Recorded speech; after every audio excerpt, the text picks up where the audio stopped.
The merry bells keep ringing. Happy holidays to you.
Did you go to Vegas for Christmas last year? Let's see, yeah, I think we went like 22nd is when we went. I think Dan and I did the Lincoln girls game around this time last year. I think you had just left that night or whatever. That's right, yeah. Yeah, it was about that time, yeah.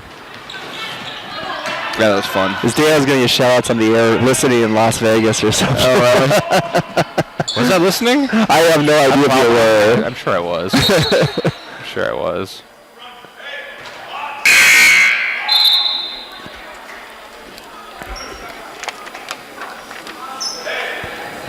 Is it Vegas, though, nicknamed the city that never sleeps? Or what city is that? Oh, that's New York. New York, yeah, okay. Yeah, Sin City in Vegas. There we go. I like the original Sin City movie back in college days. I don't know if I ever saw that one. Bruce Willis. Wait, is Bruce Willis in that? I get him mixed up with Pulp Fiction. I think Bruce Willis, though, is in Sin City. Is he? Yeah. Testing. Mickey Rourke is in it. Jessica Alba. Sound weird. Test. Test. Oh, that's better. Okay, that's just my headphones.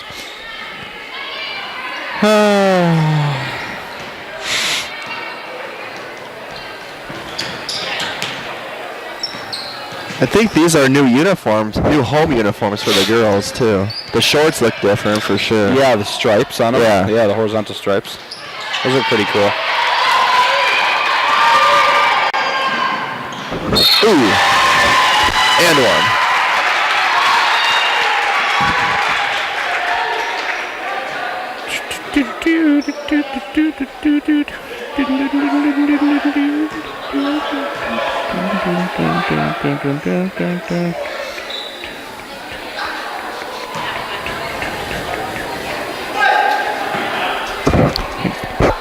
We'll make the lovely trip up to old Newcastle, Nebraska on Saturday at some point. Oh, yeah? Yeah. I'm not sure where I'm going down there. I know... Oh, wait, no. I think most of my family's going to be gone. Actually, I don't think they're doing anything in Newcastle. I can't remember. And then we get Tuesday off on the 26th because so does the diocese. Oh, good. So I'll be coming back here at some point next Tuesday, which is nice because I don't have to rush. Because we have something at my aunt's house Christmas night, so I have to rush to get out of that to drive all the way up to Sioux Falls, you know. So that is nice. Good. You know, last two Christmas days in Newcastle, or in our area, 2 years ago we had a huge snowstorm, and last year we had a windstorm, and we lost electricity when we got home at 9 o'clock at night on Christmas last year. My dad's old garage, which is really old, but pretty much caved in. No, that's too bad. It was like 70-mile-an-hour winds. It was crazy. Here in the course of well, we went out to was out by Laurel, Nebraska, so on all these country roads. So it's not fun on the ride back. I'm sure. Double dribble. Man.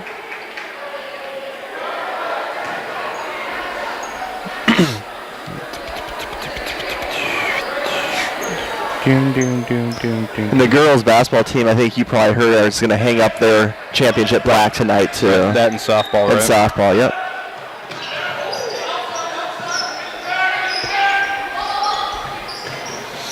Have you ever seen the TV show Dexter? Yeah. All of it, or? Almost the entire thing. I haven't seen the last couple. The reason I ask is I'm on the very last episode of the very last season. I have one episode left, so I'm gonna finish it tonight. I'm kind of sad because I think I've been watching it. Because there's 8 seasons, 12 episodes in each season, so I think I've been watching it since either June or July. And it's probably my favorite TV show of all time, and now I'm gonna be done with it. I don't know what to watch next.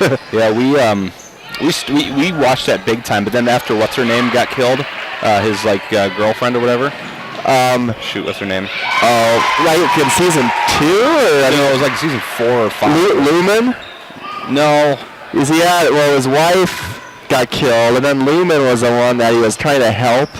The mother of his kid. Yeah, that was like in season 2 or 3. But I can't.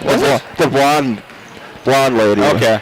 Yeah, we got to how many seasons are there? Like 7, 8? There's 8. Yeah, 8. We got to season 6. Okay. I think I still have 6, 7, and 8 to watch. Yeah. I'm pretty sure. I can't remember. 2 was the Bay Harbor Butcher. I think 6 or 7 was Doomsday, and then there was the Doomsday. Yeah. There was the Oh man, Trinity was one of the.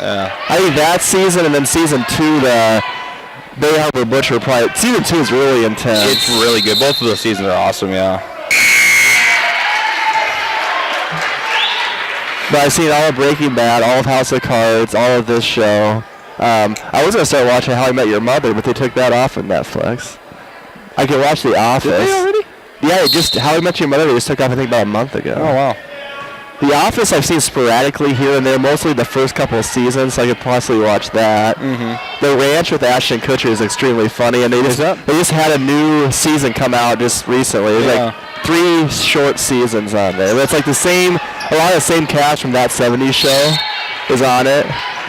So yeah, I think I want to get into that because it looks really funny. It is hilarious. I like what's his name, Sam Dunn. Yes. And yeah, or not Sam Dunn. Sam. What's his last name? Well, him, and I like Ashton Kutcher. But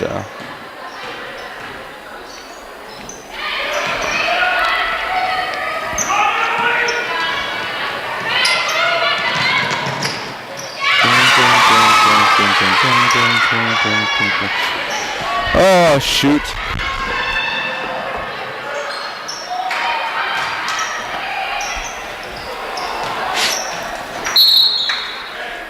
Tell you what, sometimes when I'm doing these games, I think I'm talking too quickly at times, but then I listen to an NBA basketball or NBA radio broadcast, and I'm like, no, I'm about right. Those guys are crazy.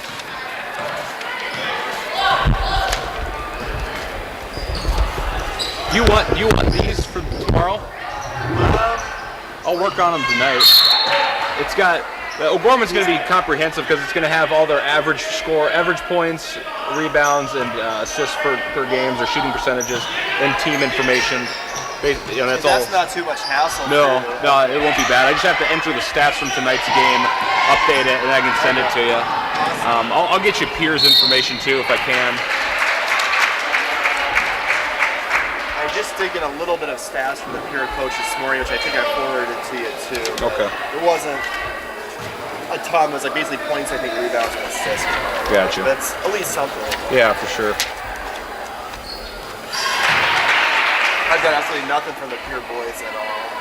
And our boys, I talked to Derek Monday night at the coach said the boys don't have any stats up on the website yet, and he said he submitted all of them. He just doesn't know. He said the guy that does it, like there's like something wrong maybe with his Bob. Who's the guy? He told me, he goes, I've submitted all of them to him.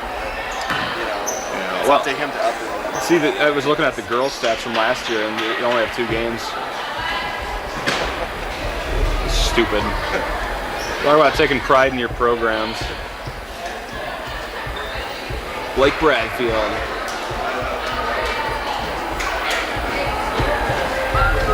He's at O'Gorman there on the soccer. So does he work here at Lincoln? He's at O'Gorman on the soccer games working up with us, not with me. Yeah, up in the, he was the tech. I think he works at one of the public schools now. I think it might be Lincoln. Your job, and don't be angry, Uncle. Come, dine with us.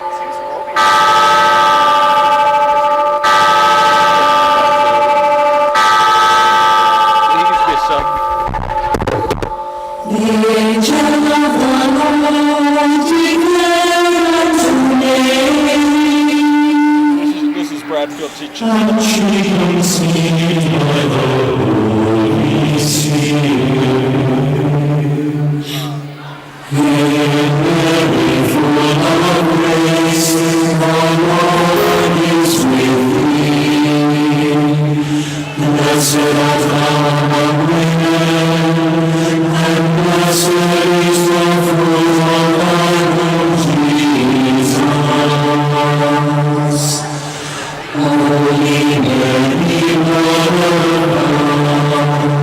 Pray for us.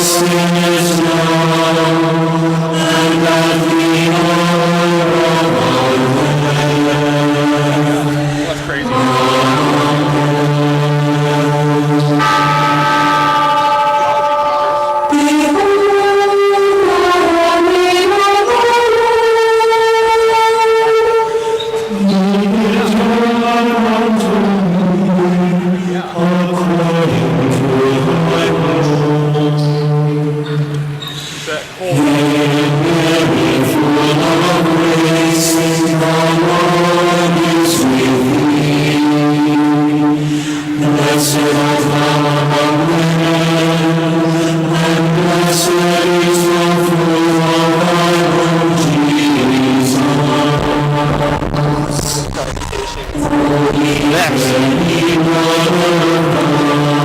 Hey, how's it going? Hey, how you doing, man? I'm good, how are you? God, guess what? Michael's excited to talk to you, Max. I saw the new Star Wars movie.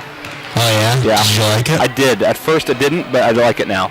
Alright, good. It took me some time to process. Yeah, that's what I've been telling people. Like, I had, like, before I went, like, I had already been spoiled on some stuff, so I already kind of had, like, a idea of what was happening, so it wasn't really, like, so I kind of got it, you know? Sure. But, like, I've been telling other people, like, you gotta see it twice to, like, really, like, get it. I know, I'm going to go see it again, I think. Yeah, I think I might, too. Yeah, but, I enjoyed it. I'm a little bummed that they killed Luke Skywalker in the movie. I mean, I knew they kind of had to, but I kind of wish they would have, like, let him die, like, early on in the next movie, you know? Right, It would have been a little bit more satisfying. Yeah. But that being said, the way they did kill him, spoiler alert, Brett, the way they did kill him was phenomenal. Yeah, I agree. That was very satisfying. So, where would you two guys, Max, where would you say you would rank this on all those Star Wars movies for you? I don't know, maybe like 3 or 4 or 4 or 5. Yeah, so Max, what's your definitive Star Wars ranking, and not including Rogue One?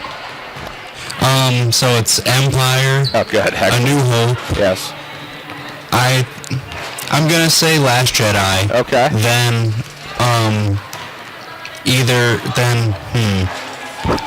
I think maybe Force Awakens, then Return of the Jedi, then Revenge of the Sith, Phantom Menace, and Attack of the Clones. Really? Attack of the Clones is your least favorite, huh? Yeah, I don't like Attack of the Clones. How come that's everybody's least favorite?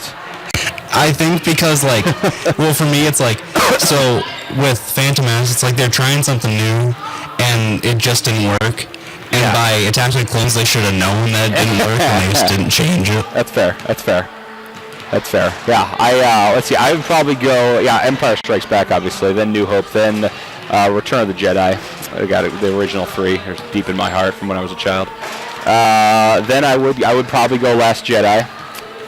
And then I would probably say, what was that newest one? Not the newest one, but the second newest one. Force Awakens. And then Attack of the Clones, Revenge of the Sith, and then Phantom Menace is my least favorite by far.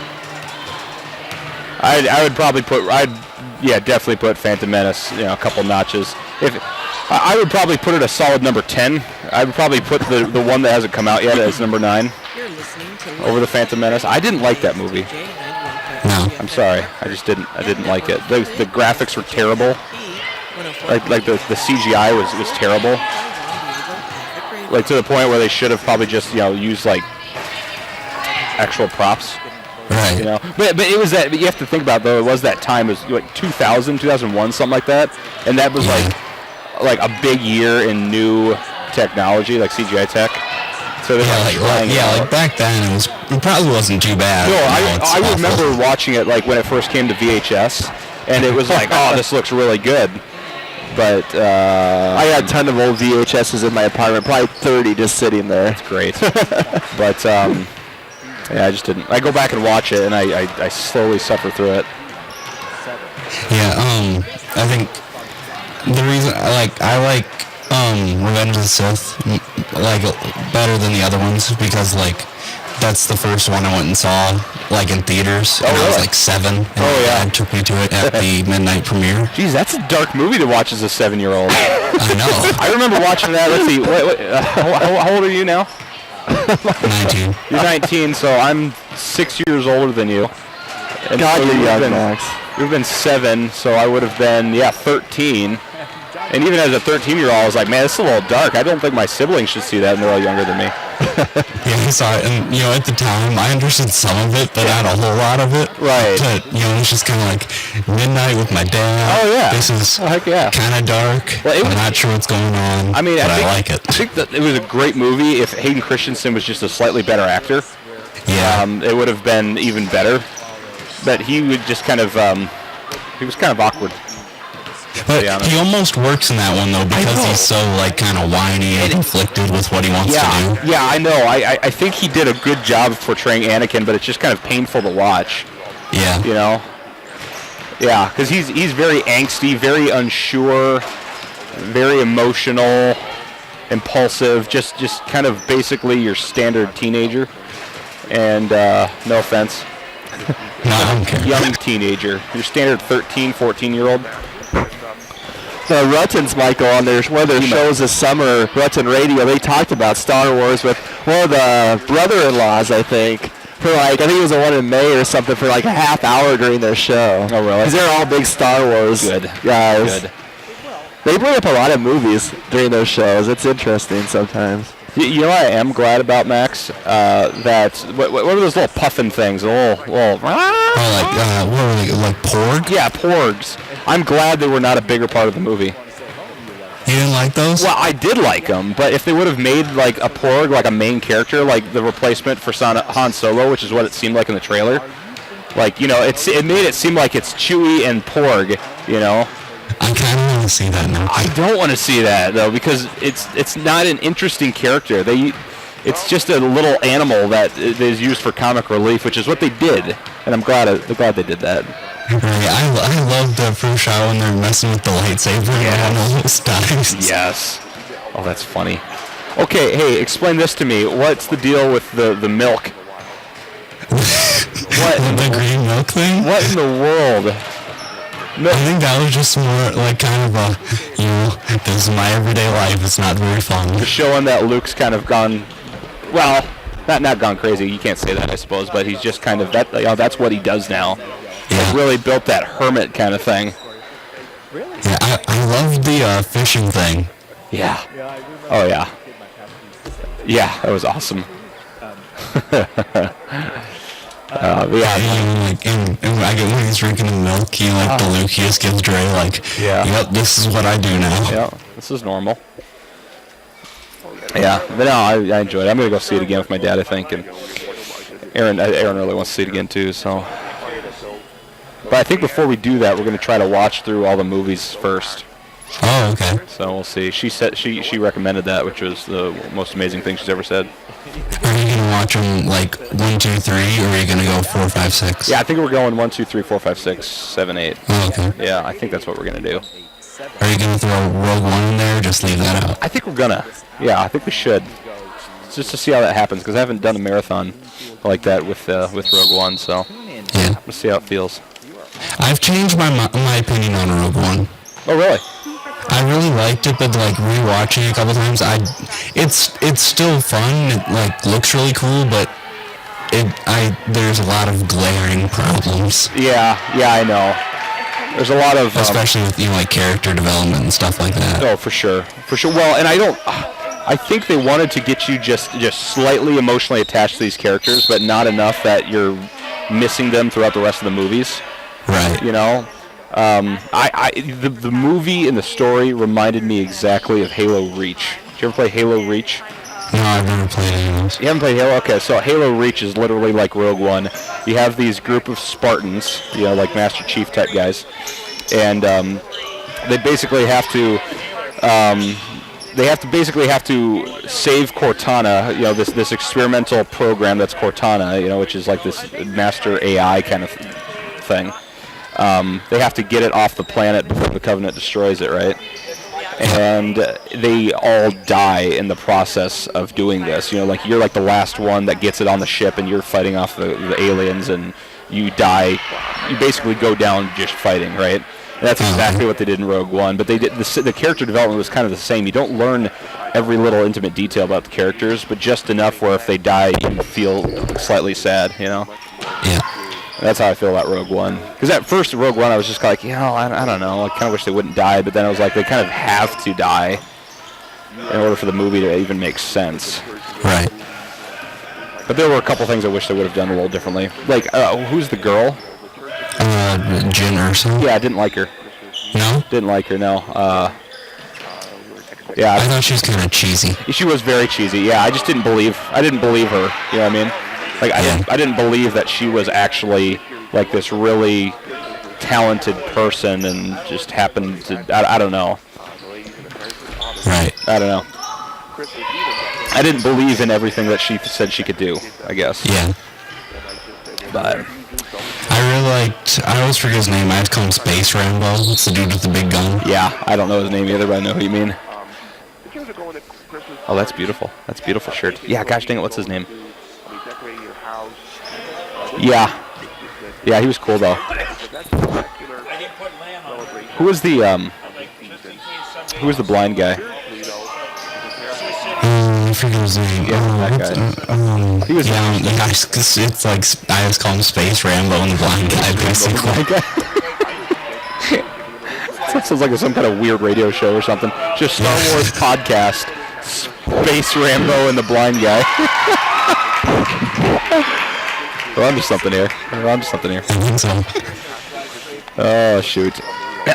So, anyway, cool. Good stuff. I'm glad I can finally talk about that. I haven't been able to talk to anybody about Star Wars yet, so this is fantastic.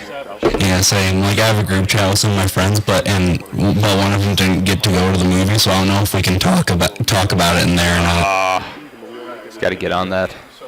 Yeah, I know. And like he went down to like Disney World this week, so I'm hoping he saw it. Like if he went down there, but I don't know. Huh. Crazy. Jeez. Yeah, I thought I was taking my time. I didn't see it until Monday night. Huh.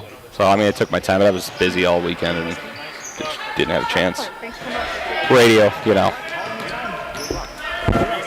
and full-time job. See, is that me rubbing against the?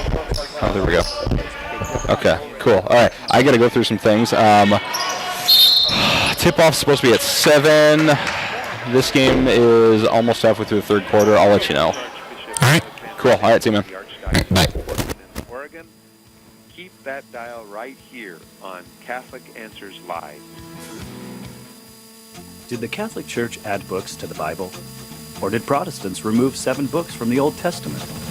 Why Catholic Bibles Are Bigger takes you on a fact-filled tour through the history of the Bible, revealing the whole story behind the lost books of the Protestant Old Testament.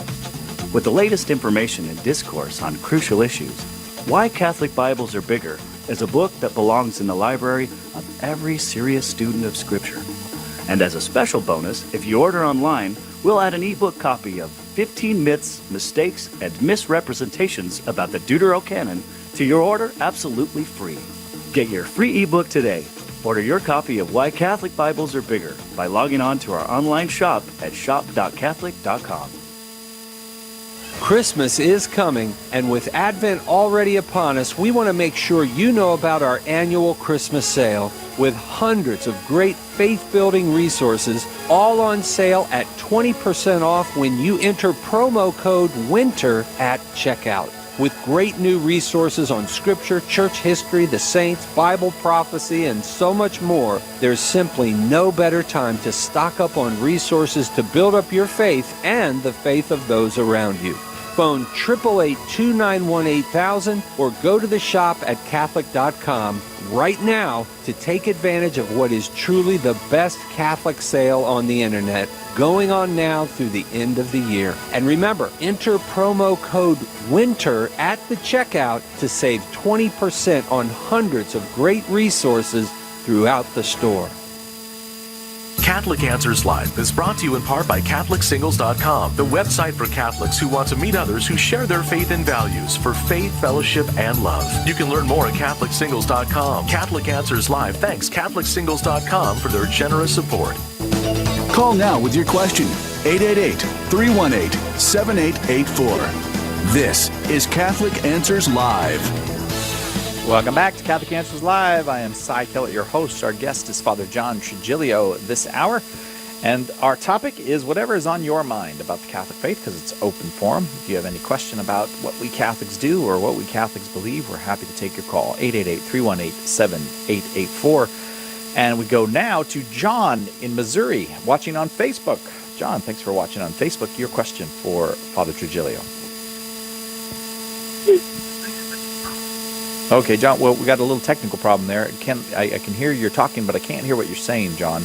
Let me let you work that out with Darren. Try to talk directly into the phone. We'll come back to you in just a quick sec. Just hang on and work that out. We'll go to Patty somewhere in California watching on YouTube. Patty, you're on with Father John Trigilio. Your question, please, Patty.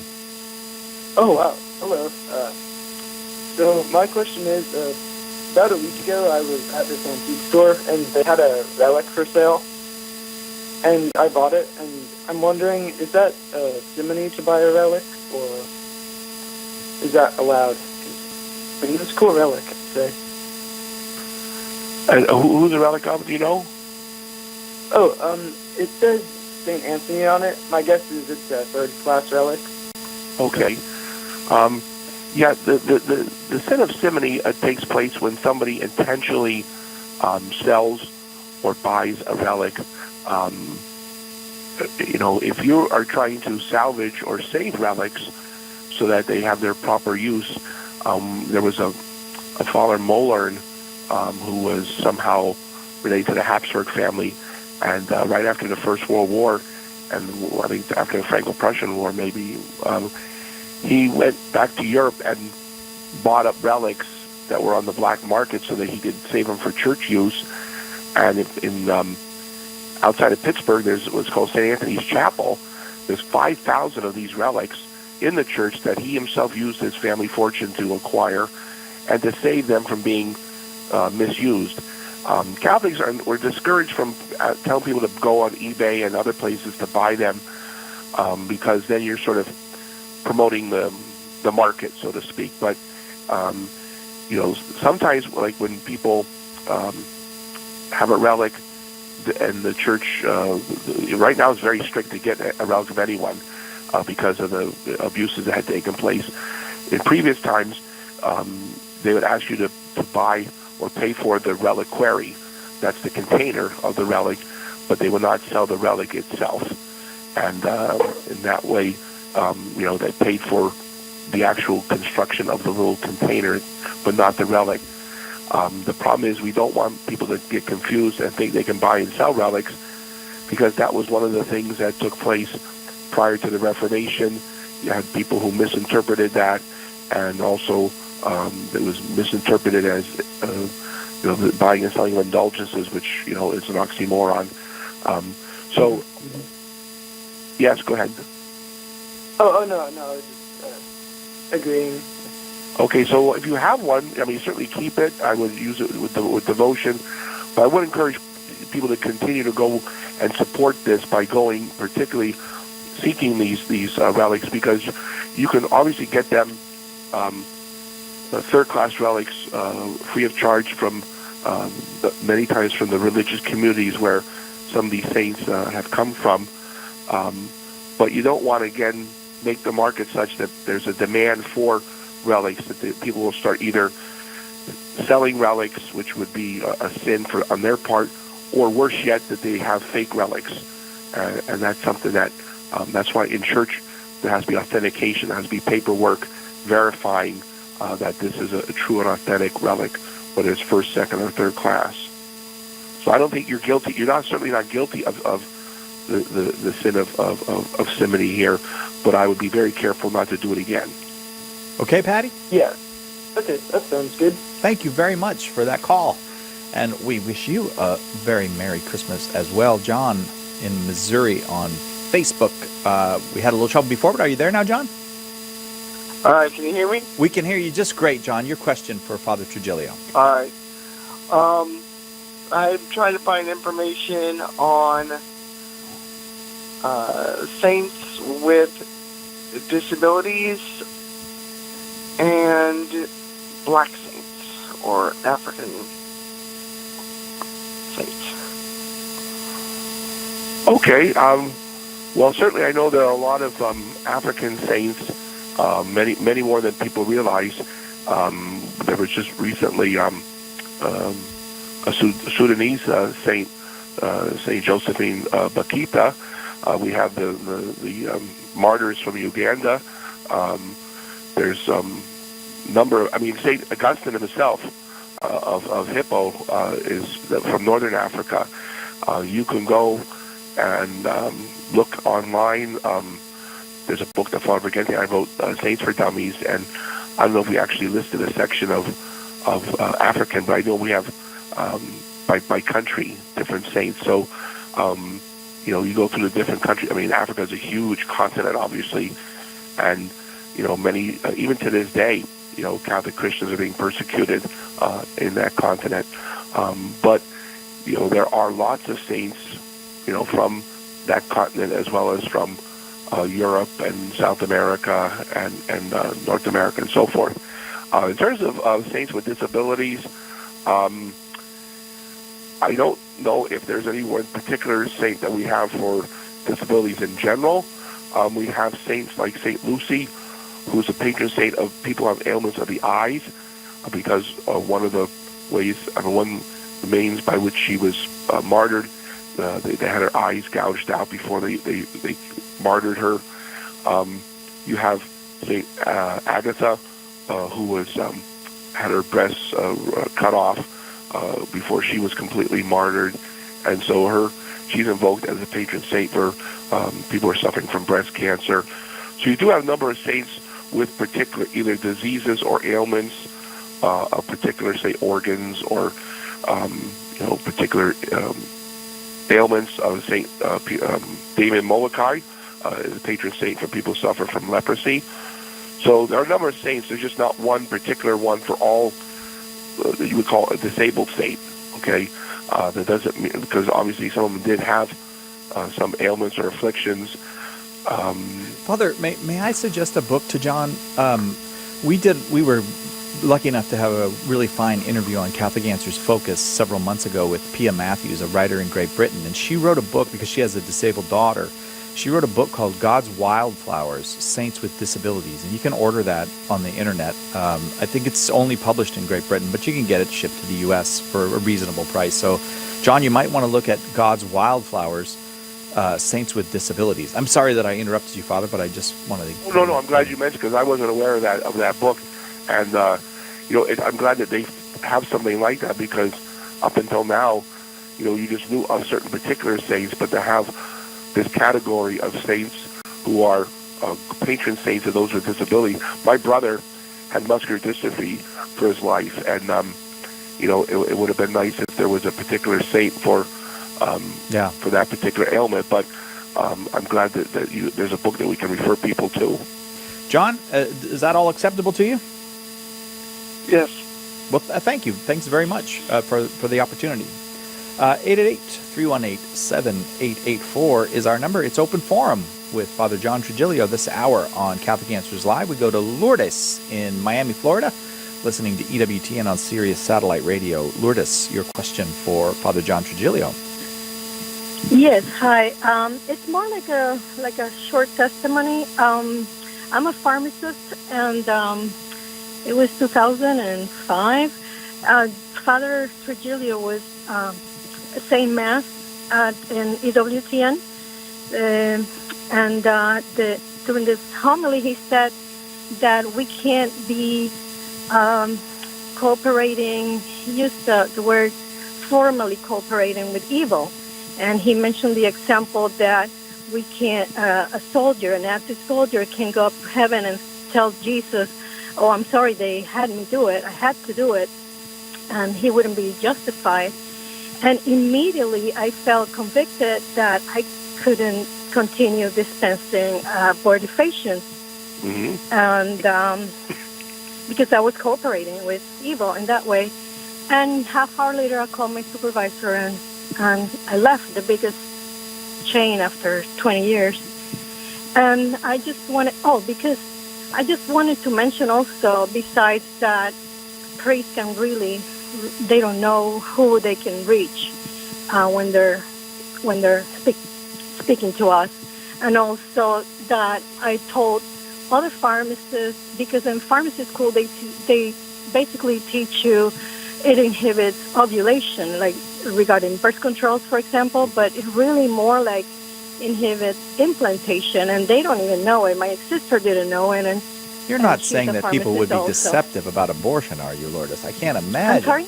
Oh, I'm just teasing you. That people. I said you're not saying that someone would be deceptive about abortion. That's very true. I mean, lots of these. It's horrible. Right, Lourdes. That's a really impressive story. Father, nice work on your homily. Well, I'm glad to hear that there was of good help, and I appreciate, and I want to congratulate her for her strength of her faith and strength of her convictions to to walk out on that job, because a lot of people would not have had that courage. And, God bless her for doing that, because she's absolutely correct. The church makes a distinction between material cooperation in evil and formal cooperation in evil. Formal cooperation is when you agree and consent to doing that which you know to be immoral and sinful.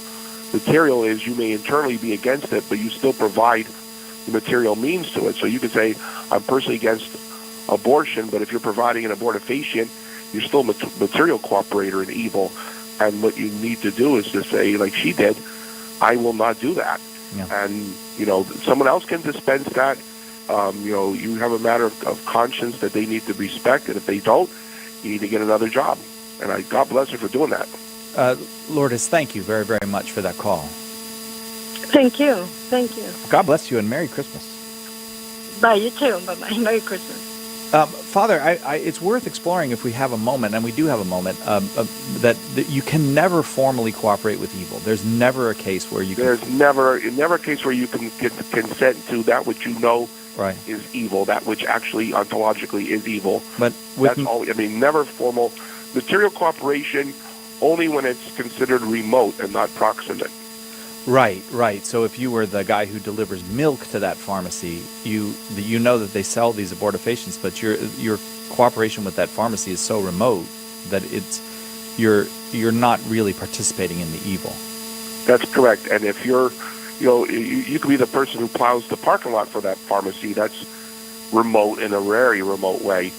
But when you're the pharmacist dispensing an abortifacient, that's like the doctor or nurse who's performing the abortion, or if you're the anesthetist at an abortion, you're a material cooperator.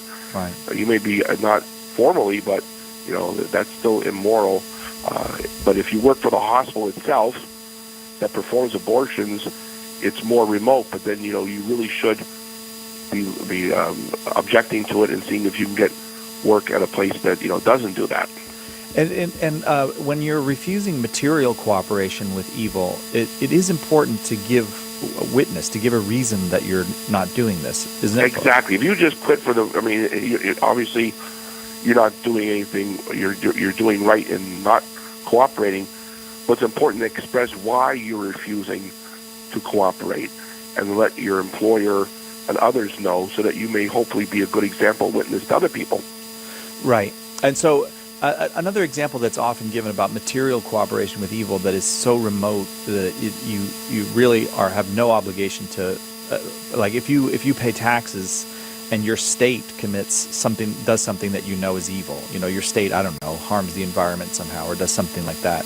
And that you paying taxes to that state. The fact is you're not really cooperating in the evil, because you are giving the material, but it's so remote that it doesn't implicate you. Am I correct in that? Correct.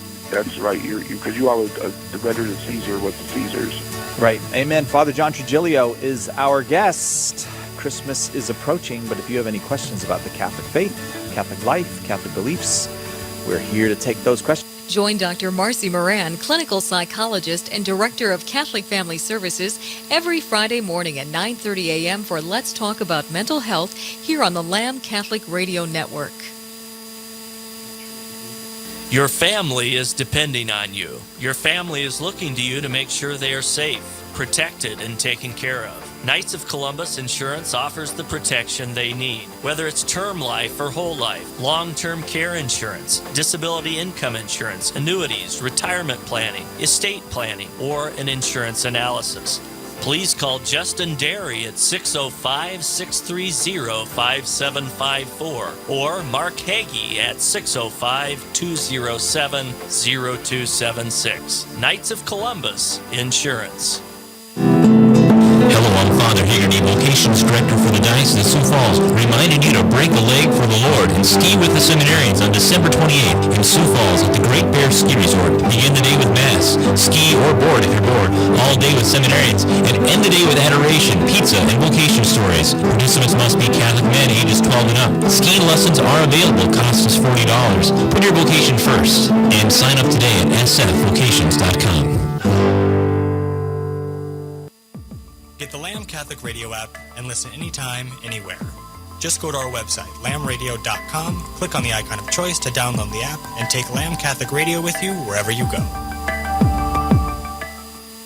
Join us Friday night at Pierre High School for a girls and boys basketball doubleheader against the Pierre Governors. The Knights girls start the night off trying for their 4th straight victory against the Lady Govs at 6 o'clock. The boys game will immediately follow with the Knights trying to bounce back from a 3-point loss to Lincoln and get back on the winning track. The tip-off will be at 7:30. You can listen on the Lamb Catholic Radio Network, 104.3 and 91.3 FM, and online at lambradio.com.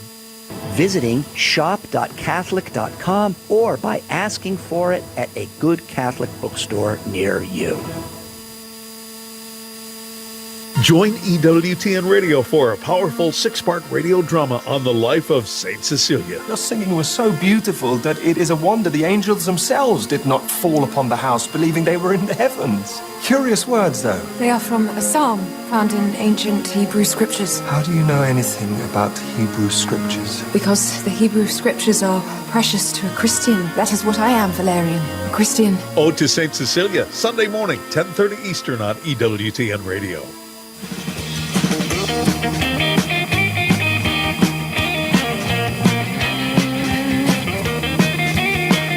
There it is, that groovy Thursday open forum music. I love that music. I'm so glad Father John Trigilio is here, gets to hear the groovy Thursday music that we play. Welcome back to Catholic Answers Live. It is open forum, and we are so happy you're here with us. Whether you're Catholic or not, you are welcome to call 888-318-7884 and ask Father any question you've got about the life, the faith, the teaching, the practice of the Catholic Church. We Catholics have this idea that it's our job to make it intelligible to you if you ask a question. We're supposed to share the reasons why we believe what we believe, and so you give us that opportunity if you call 888-318-7884. Father, you're going to be doing any traveling coming up? Well, I'm glad you asked, because hopefully in February we'll be taking 20 seminarians on a pilgrimage to Rome, Assisi, Orvieto, and Subiaco. And we did that last year with Father Bergenti, and this year we'd like to do it again. We are looking for anybody who would like to help sponsor seminary, because, these guys have no money. they're poor and destitute. So anybody would like to help sponsor, fully or partially, a seminary, they can email me at opusdei@msn.com, and I'll be happy to help you help them. And Opus Dei, for those who don't know, it's OPUSDEI at msn.com. Yes. And that's really cool. So how many seminarians did you take last year? We took about 20, and it was wonderful, because that was the first chance for some of them to ever go to Rome, and it was a very prayerful experience, but also, we're in the motherland, so to speak. Yeah. And we make sure we get some good pasta in there. And it's wonderful to see the guys, react for the first time when they go into the Vatican, or go to, when we went to the catacombs, or to any of the many, many, many churches and shrines there. And I know that they're excited to go there and see this. But then it's exciting for me to watch their reaction to that. Yes, how wonderful. And so now, where are these guys in? Are they major seminarians, minor seminarians, mixed? Yeah, they're all either pre-theologians or major theologians from Mount St. Mary's Seminary in Emmitsburg, Maryland, and they cover a number of dioceses from, whether it's Fargo, or we have guys from Arizona, we have guys from, obviously, Harrisburg and Baltimore and Washington and New Jersey and that. So we cover about 20-some dioceses here at the seminary, about 146 men altogether at the seminary, which is 50 new ones from last year. So things are going well. Very good. All that praying for vocations. People, keep it up. Keep it going, yes. Yeah. And so I know Rome, I know Assisi, I don't know Orvieto or Subiaco. What are those? Well, Orvieto is a place where they had a Eucharistic miracle, so that's why we're going there. And Subiaco is the place where St. Benedict and St. Scholastica come from, and that's where they're buried. Oh, okay. So most people are familiar with Monte Cassino. I was going to say, yeah. Americans bombed it, and we built it. But Subiaco is, the first place. Do you know? I heard that the monks at Monte Cassino are not living in the monastery now. They're outside because there's some kind of. Hey, Max. Yeah. Let's do this thing. All right. And so I heard that too.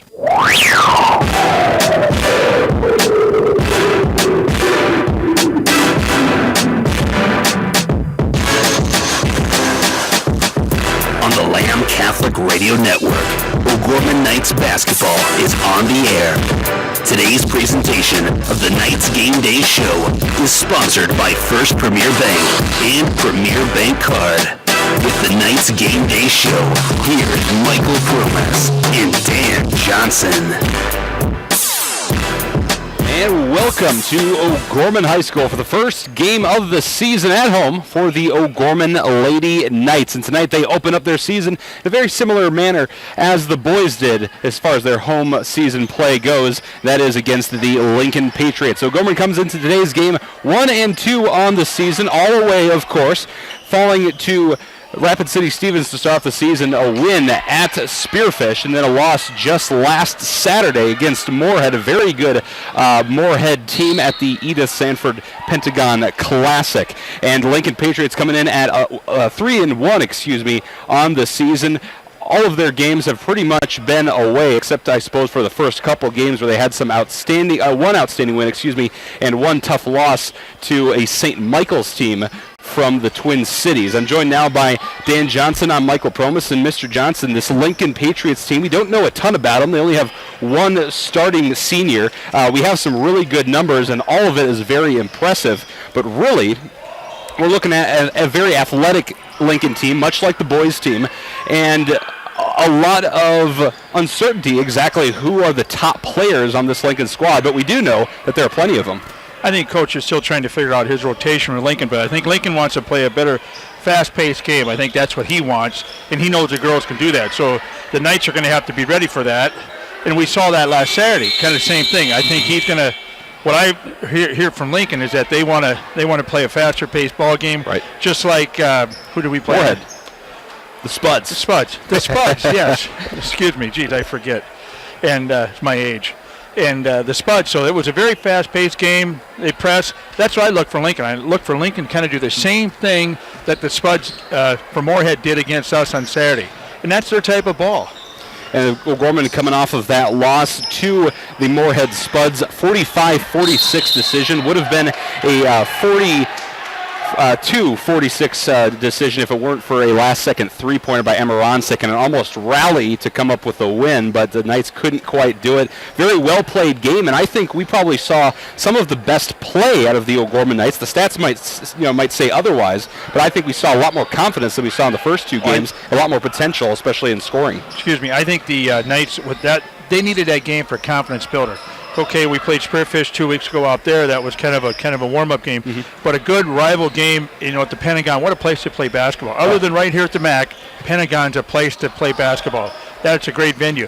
But for them to be tested like that, and, we gave Riley Benson, player of the game, what a spectacular game she had. She was all over. She played both sides of the court, offense, defense, spectacular.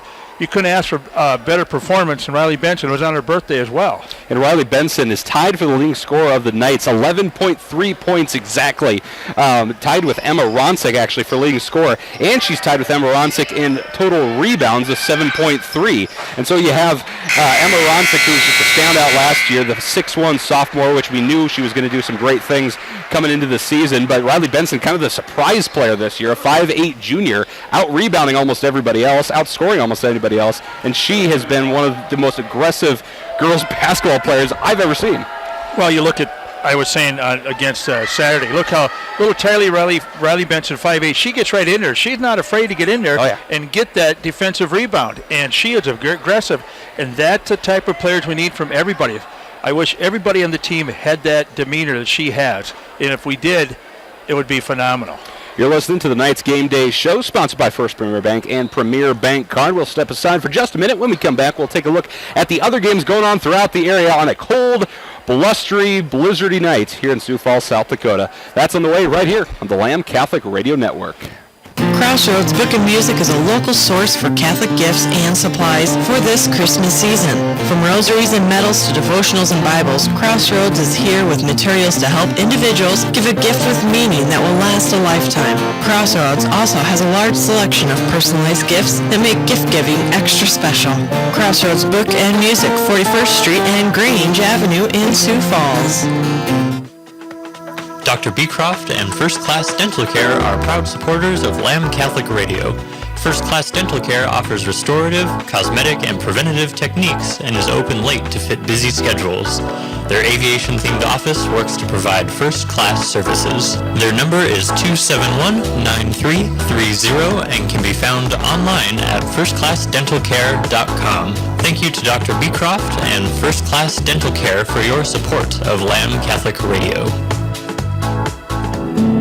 Hello, I'm Father Haggerty, Vocations Director for the Diocese of Sioux Falls, reminding you to break a leg for the Lord and ski with the seminarians on December 28th in Sioux Falls at the Great Bear Ski Resort. Begin the day with Mass, ski or board if you're bored, all day with seminarians, and end the day with adoration, pizza, and vocation stories. Participants must be Catholic men ages 12 and up. Ski lessons are available, cost is $40. Put your vocation first, and sign up today at sfvocations.com.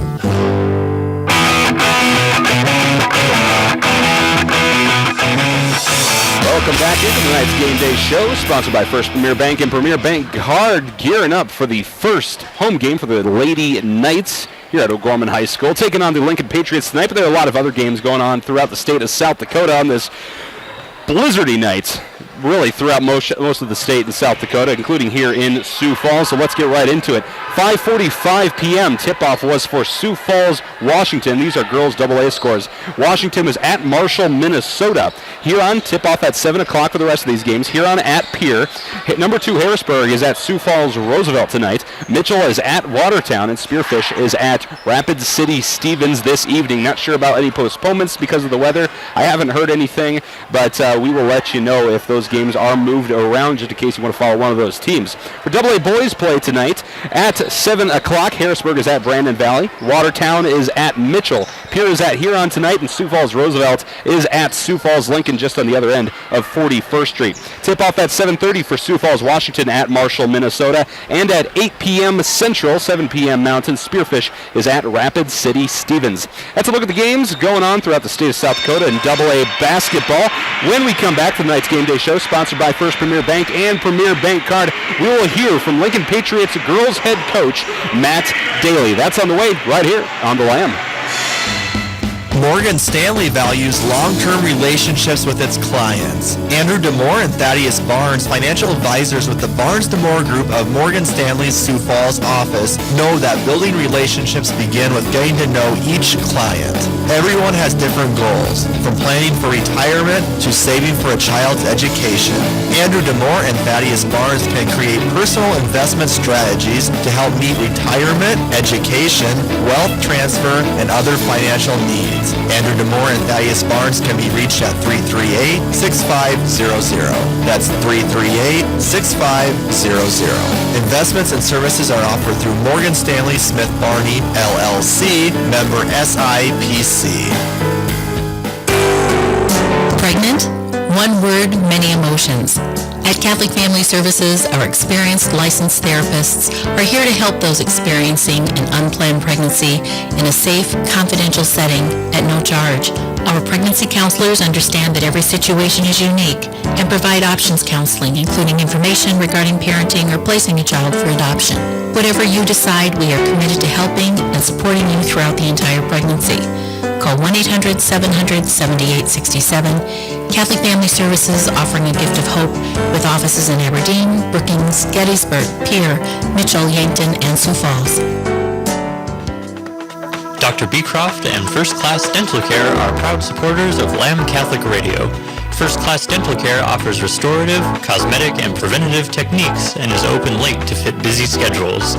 Their aviation-themed office works to provide first-class services. Their number is 271-9330 and can be found online at firstclassdentalcare.com. Thank you to Dr. Beecroft and First Class Dental Care for your support of Lamb Catholic Radio.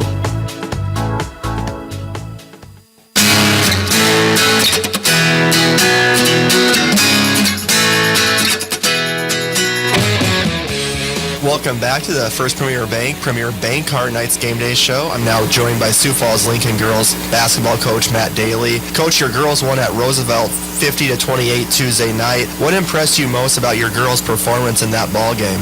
Well, I guess what impressed me most is just the resilience of a really young team. We got off to a really slow start. I think we scored 6 points in the first quarter, and we were probably down 4 points. And we made some adjustments in the second quarter and scored 19 points and got up 10 at half, and then just kind of kept it going in the second half. But I guess I was just really impressed with how resilient and mentally tough the girls were to get off to a slow start, but then to finish strong. And Coach Morgan Hansen's a girl that got a lot of playing time for you as a freshman last year. I know she started at the start of this season for you. Talk about her development this year compared to last year. Yeah, Morgan's really come along. She's put in a lot of work as far as getting stronger. You know, she spent 3 days in the weight room, and with gaining a lot of that strength, she's really elevated her game. It's helped her out in many different facets. She can attack the rim right now without getting bumped on the line. She can score a little better on the block with a little bit of that extra strength, and with that extra strength, she can defend other posts on the block. And she's also made tremendous strides getting her jump shot more consistent. And at 6'1", pushing 6'2", she's got that ideal frame for a collegiate guard, and she's gotten offers from the University of Nebraska Omaha and North Dakota State, and she's getting really heavy looks from Creighton and USD. So we are really happy to have a girl her size and length at the guard spot.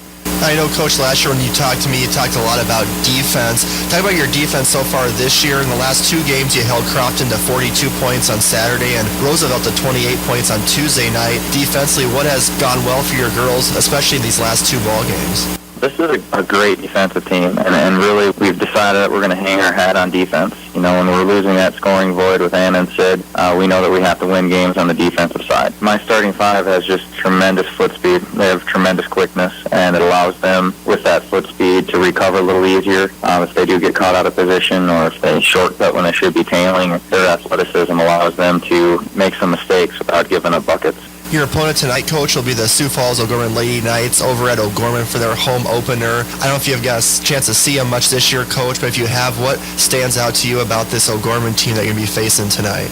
You know, it's a real confident team. You know, any team coming off a state title is going to, have high confidence, and they've been in high-pressure situations. Obviously, Emma Ronsick at 6 foot, playing point guard, and then using her in the top-down situation and posting her up is going to be a tough guard for anybody.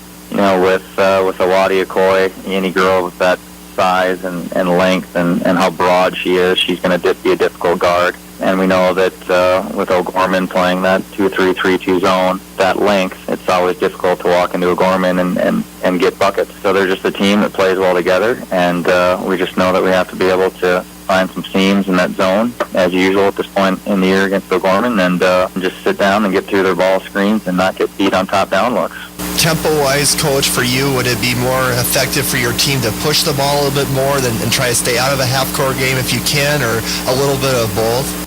I think in general, and not just against O'Gorman's zone, but against any zone, you always try to beat the zone up the floor. You don't have to deal with finding those seams in the half court. With our group, we always want to push tempo when we can, and we're always hoping to play solid defense and get turnovers into layups. But in general, it's tough to get out and run in the O'Gorman gym. It's a tight floor. It seems about twice as small as other gyms for some reason, but maybe because it's always so packed with great fans. But we want to push the tempo. We want to beat that zone up the floor. And whenever we can do that, we feel like we put ourselves in a better position. Thank you so much, Coach Daly, for your time, and good luck tonight against Sioux Falls O'Gorman. Thank you. Appreciate it. That was Brett Byler sitting down with Lincoln Patriots head coach Matt Daly, 62-37 record in his 5th year coaching the Lincoln Patriots. We'll step aside for 1 minute when we return to the night's game day show, sponsored by First Premier Bank Card. We'll hear from O'Gorman head coach Kent Colzer. That's on the way right here on The Lamb. Pizza Ranch and Fun Zone Arcade has something for everyone. They offer a buffet featuring pizza and chicken. Pizza Ranch has daily specials as well as 5 party rooms and a dining area. They're located across from O'Gorman High School on 41st Street and can be contacted by calling 271-8646. Pizza Ranch is a strong supporter of O'Gorman Knights athletics and activities. Headaches, neck and back pain, and arm and leg numbness can come from a sports injury, automobile accident, a slip and fall, and everyday activities. Dr. Mark Hagen with Hagen Chiropractic Clinic in Sioux Falls treats these types of injuries. Dr. Mark is located at 14th and Cliff, 6 blocks north of Avera Hospital. Hi, this is Dr. Mark Hagen with Hagen Chiropractic Clinic. Don't say ouch, call me at 361-OUCH. Welcome back to the First Premier Bank Card Nights Game Day Show. I'm now joined by O'Gorman girls coach Kent Colesrud. Coach, your girls are coming off a 1-point loss Saturday to Moorhead, Minnesota in the Pentagon Classic, trailing by 10 in the first half at halftime, actually. But I thought your girls got a lot of good looks in the first half. Just a lot of them just didn't quite go in for you. Yeah, we did, Brett. Starting the game out, we got the ball exactly where we wanted to. Coming out of the locker room to start the game, our emphasis was to hammer the ball inside. I thought we had some opportunities in there, and kids executed the offense, made right moves. We just didn't finish it very well, and kind of dug ourselves a hole there in the first half. If we finished better, we just didn't take care of the ball as well as we needed to. We had too many turnovers, and to our kids' credit, they came out and really had an excellent second half to give ourselves a chance to win. Coach, I think you mentioned that coach said it wasn't really schematically anything really different you did in the second half. I mean, I know ball goes in the hoop a little bit more, and it felt like the girls just made a little bit more aggressive and made more sure of themselves in the second half. I agree. When you're making baskets, it seems like everything's easier. You play with more intensity, you defend and rebound better, you seem to execute better. And our kids, to their credit, again, they came out to start that second half, and we were really good offensively as far as executing and finishing, and that led to some more energy on the defensive end. Kids just chipped their way back into the game as they did out at Rapid City Stevens, which shows a lot of character on their part, and gave herself an opportunity, to tie the game at the end there. It just didn't work out, but certainly something that we can build on moving forward. A girl that really stood out to me, Coach, was Riley Benson, 17 points, 9 rebounds, extremely aggressive player for you. Just talk about the game she had and the year she's had so far for you. Riley's off to a great start. She's been in double figures every game. She plays so hard. That's where it all starts with his efforts, and we're playing her at the 4th spot a little bit. She's maybe naturally a little bit more of a wing type of person, but real versatile player, just willing to do whatever our team needs, and she's just been a monster on the boards.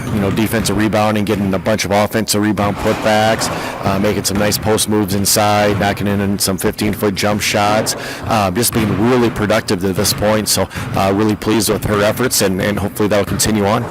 And one of the things I know coaches hate seeing is missed free throws, which has kind of been a struggle for your team through 3 games. Is that something, a priority in practice this week? It has been, Brett. We've shot a lot more free throws. It's one of those things you don't want to become a mental issue as well. Our kids know they need to shoot a little bit better, and we've spent more time trying to work on them, but we're not completely focused on them or, making it something that's going to be a head case type of thing for them. I think we've got good shooters. I think as the season goes on, we'll become much more relaxed at the free throw line. We just have a lot of young kids right now, or kids adjusting their roles that maybe haven't shot as many varsity-type free throws, so I think we'll be fine moving forward. And now we got a fun one tonight against city rival Sioux Falls Lincoln, a home opener for your girls tonight as well. What stands out to you so far about this Lincoln team who's 3-1 coming into the ball game? Oh boy, they're just playing really well right now.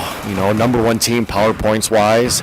Just a balanced type of team. I think they got good team chemistry. I think they're playing better defense. I think they're sharing the ball well, doing a nice job of executing. They run a number of different kind of sets. Just multiple kids that can put the ball in the basket. Seem like they're playing aggressive basketball, playing with more confidence. A big win over at Sioux Falls Roosevelt the other night. So we know we got a great challenge ahead of us here, but our kids are excited to play as well. We've had a good 3 days of practice here to work on some things that we thought we needed to get better at. So I think on paper it should be a great contest. And Coach, one of the things I know in the last couple of years, Lincoln's always had a lot of talent. It feels like when we play them, we've been always the physicality and the rebounding are 2 things that stand out to me. Is that something that you're going to look at if your guys are going to have success against Lincoln? Those 2 things need to happen. Yeah, and that's going to be our key any given night, Brett. To play AA basketball at the level we want to be at, you got to be physical, you got to defend, you got to rebound, you got to execute on offense, and you got to produce. You got to finish shots and make free throws. So we just think it's going to be a great game. Game could go either way. It could come down to last play type of thing, but I think our kids are going to be really excited to play a couple games here before Christmas break. Thank you so much, Coach Colesrud, for your time, and good luck against Lincoln tonight. Thank you, Brett. That was Brett Byler sitting down with O'Gorman head coach Kent Colesrud, 301 and 158 in his 20th year coaching the O'Gorman Knights. You've been listening to the Knights Game Day Show, sponsored by First Premier Bank and Premier Bank Card. Tonight's matchup between the O'Gorman Lady Knights and the Lincoln Patriots is coming right up. Stay tuned. You're listening to the Lamb Catholic Radio Network. Your family is depending on you. Your family is looking to you to make sure they are safe, protected, and taken care of. Knights of Columbus Insurance offers the protection they need, whether it's term life or whole life, long-term care insurance, disability income insurance, annuities, retirement planning, estate planning, or an insurance analysis. Please call Jason Lures at 605-270-3463 or Heath Dickelman at 605-351-7978. Knights of Columbus Insurance. Pregnant? One word, many emotions. At Catholic Family Services, our experienced licensed therapists are here to help those experiencing an unplanned pregnancy in a safe, confidential setting at no charge. Our pregnancy counselors understand that every situation is unique and provide options counseling, including information regarding parenting or placing a child for adoption. Whatever you decide, we are committed to helping and supporting you throughout the entire pregnancy. Call 1-800-700-7867. Catholic Family Services, offering a gift of hope with offices in Aberdeen, Brookings, Gettysburg, Pierre, Mitchell, Yankton, and Sioux Falls.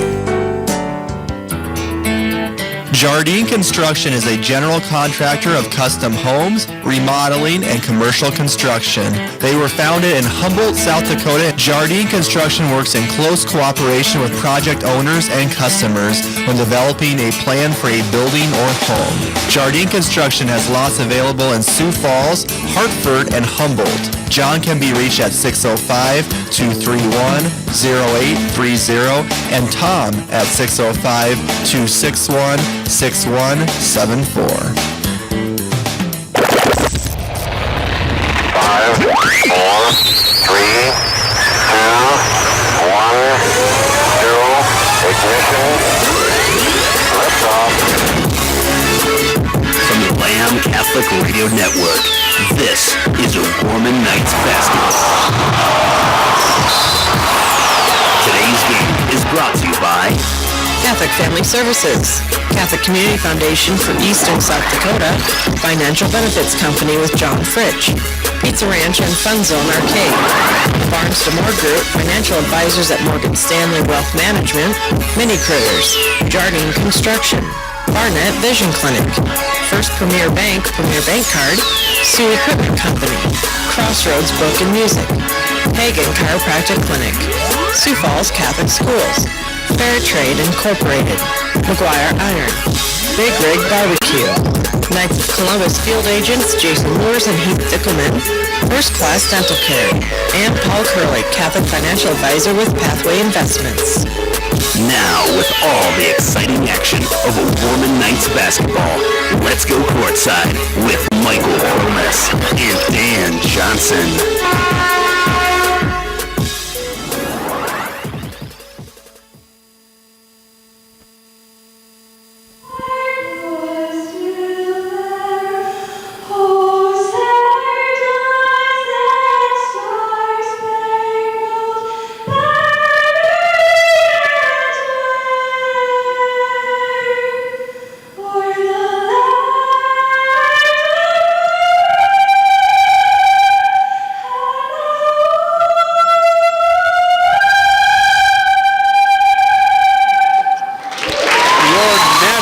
As we welcome you into the home opener for the Lady Knights here at O'Gorman High School. They get ready to take on the top-ranked, as far as seed points goes, the 3-1 Lincoln Patriots. Hey folks, Michael Promes here alongside Dan Johnson. Dan, we were talking about this candidly off air, but Lincoln ranked number 5 in the sports polls. O'Gorman just behind them, ranked number 6. But as far as games go, Lincoln's played almost 2 more games than almost everybody else.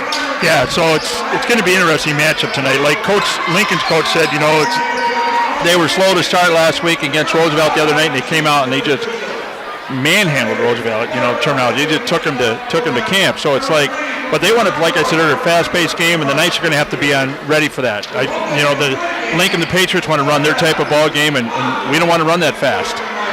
And as most of you know, a blizzardy night here in Sioux Falls, South Dakota. A sparse crowd here at O'Gorman High School. Rightfully so. It's nasty, and me and my Chrysler 200 barely got here. And so we welcome all of you listening at home on YouTube and on the many outlets for the Lamb Catholic Radio Network. We thank you for listening. We hope to bring you a fantastic game here tonight between the O'Gorman Knights and the Lincoln Patriots. Now let's get right into the starting lineups for tonight's game, brought to you by the Barnes & Moore Group Financial Advisors at Morgan Stanley Wealth Management. First, we'll look at the starting lineup for the visiting Lincoln Patriots. Starting for the Patriots, number 10, Morgan Hansen, a 6'1 sophomore guard. Number 14, Emma Osmondson, a 5'8 sophomore guard. Number 20, Courtney Klatt, a 5'7 senior guard.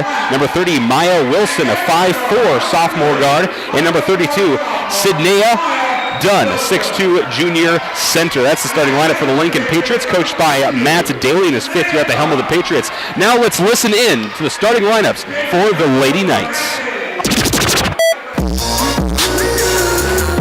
Abigail Muller, number 4, 5'9", junior guard. Awati Okoye, number 45, 6'3", junior center. Mackenzie Hermanson, number 11, 5'6", senior guard. Emma Ronsick, number 31, 6'1", sophomore, wing and post. Riley Benson, number 5, 5'8", junior forward. That's the starting lineups for your Lady Knights. Again, brought to you by the Barnes & Moore Group Financial Advisors at Morgan Stanley Wealth Management in Sioux Falls. For all of your investment needs, call the Barnes & Moore Group at 605-338-6500. Located at 300 Sharapa Place Suite, 503 in Sioux Falls. Products and services by Morgan Stanley Wealth Management. Dan, we heard in our pregame interview in our Knights tip-off show with Matt Daly, this Lincoln Patriots squad, very athletic, very aggressive.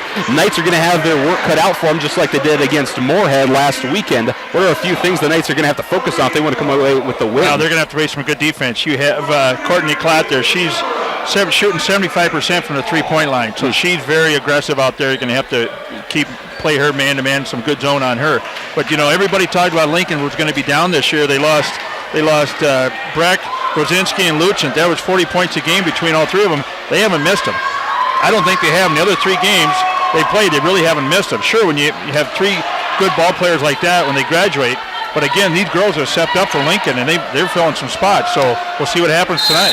Both teams are on the floor, and here's the tip. Lincoln will come away with it. Jumping for Lincoln was Dunn, 6'2 junior center, and jumping for OG is Emma Ronsick, the 6'1 sophomore guard. Quick turnover, though. Emma Ronsick with the steal. Pass down the floor is going to be tipped out of bounds, but they said last touched by Lincoln. The pass was intended for Riley Benson, who we have to talk about as tied for the league scorer and rebounder for the O'Gorman Knights between her and Emma Ronsick. Yeah, and here she's 5'6", Emma's 6 foot, big difference, but both are very aggressive ball players. Ronsick gets the inbound jumper from the right side of the free throw line, no good. Lincoln moving from my left to my right, O'Gorman then from my right to my left. O'Gorman in their home white jerseys, blue numbers and letters and gold trim, blue stripes along the horizontal mid part of the leg with gold stripes above that, and black pinstripes as well, very sharp. And Lincoln in their Columbia blue jerseys, white letters and numbers, and then scarlet red trim. Lincoln with the ball now, working the ball around the arc, and it's going to be tipped away, taken away by Mackenzie Hermanson. She outlets to Ronsick. Ronsick hits the deck and is able to find Hermanson to kind of reset. 2 straight turnovers for Lincoln to start the game. So here's Emma Ronsick, top of the key, finds Hermanson left wing. Hermanson, the three-point shooter for the O'Gorman Knights, hands it back over to Ronsick. Ronsick steps inside, jumper from the top, no good, rebounded by Lincoln. 2 missed shots already for Emma Ronsick, as bringing the ball down the court is Klatt. Klatt tries to check it left corner. It's going to be tipped out of bounds, and that will stay with Lincoln. Nope, they switching it around. Now some confusion. O'Gorman was stepping back. No, they're going to give it to Lincoln. Okay. Yeah, that's what I thought they called. It's right underneath this, so it's hard to tell, folks. So inbounding on the baseline, left of the lane is Klatt. She's going to kick it up top of the key to Wilson. Wilson will kick it right wing and then back over right corner to Klatt. Klatt dribbling up, finds Osmondson at the top and then throws it left to Wilson. Lincoln just moving the ball around, spreading OG out a little bit. Here's Wilson again, left wing. She kicks it back up top. 12 seconds on the shot clock as Osmondson holds it on the right wing. She throws it up top to Wilson. 8 seconds now. Over left corner to Klatt. Klatt dribbles. 5 seconds on the shot clock. Top the key to Wilson. Over right wing to Osmondson. She drives. Shot is tipped away, and they're going to call him for the shot clock violation. But great defense. Do you see that? Our angle right here, they're Lincoln's basket right underneath us. they're like confused. They're talking back and forth like, okay, O'Gorman's putting one heck of a defense on there, and Lincoln didn't know what to do. And Amarante just had the ball stolen away from her, bringing it up for the first points of the game. Morgan Hansen, Lincoln up 2-0, 6:12 on the clock here in the first quarter at O'Gorman High School. I'm Michael Promus alongside Dan Johnson. We have Brett Byler here keeping us on air, running the video, all that good stuff. And then Max Carey back in the studio, and Emma Ronsick runs out of bounds over in front of the Lincoln bench. Yeah, Emma, it's hard for her to be dribbling up and everything. Here's Klatt, top the key for Lincoln. Finds Osmondson left wing, then gets it back. She's going to kick it back to Osmondson. Again, O'Gorman really spreading out inside. Right wing, here's Klatt. Starts to dribble. 15 seconds on the shot clock as she throws it to Osmondson left wing. Back to Klatt, out of bounds and not touched by OG. Instead into the small student section for the Knights. And that's 4 turnovers for Lincoln already. Hermanson will inbound to Ronsick, and a bit of a press here coming from Lincoln, and as Ronsick checks it across the court, Osmondson gets the steal, goes in for the layup coast to coast, no good on the shot, but she draws the foul. If you're head coach Kent Coles, you can't be happy with all the just sudden turnovers and steals that Lincoln's getting. Well, a little bit of a press. The girls are getting confused back there. They get about a half court line, they get confused, and they throw it away, and that's, it's the mental mistake, excuse me. There you go. Osmondson to shoot 2. Her first is good. She's a 5'8" sophomore guard. Wearing the knee pads. She spins the ball, dribbles a couple times, bent the knee, flicked the wrist, up and nothing but net. Lincoln up 4-0 in the early minutes of this first quarter.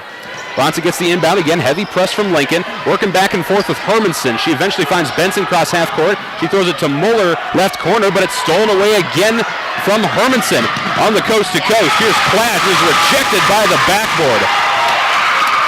Benson on the fast break down the court. Throws it to Hermanson on the bounce pass left corner. Up to Muller over right wing. Now to Ronsick. Ronsick back left to Muller, inside to Benson. She makes a move to the basket, can't put it in, but Awati Okoye is right there to put up the first points for OG. Benson still aggressive as Saturday, same way. She was taking it right to there. Lincoln's going to try to get their offense moving around a little bit here after some frantic play. Hansen, right wing, checks it inside to Osmondson, then gets it back. They rotate it around the arc to Wilson on the left wing, now left corner to Hansen. Hansen dribbles up, looking inside, but throws it up top, rotating it over to the right corner into the hands of Wilson. Wilson dribbles up, looking inside. 6 seconds on the shot clock as she throws it back cross court. Jumper from Osmondson, knocked away by Emma Ronsick. That's 2 blocks. Ronsick is able to find Hermanson left wing as Lincoln backs off just a little bit. 4:15 to play here in this first quarter. Knights down, 2-4. Here's Muller, top of the key, drives right lane, is rejected under the basket. Wilson coming away with the rebound, if you want to even call it that. Over to the left wing. Hansen, she drives and is fouled on the shot.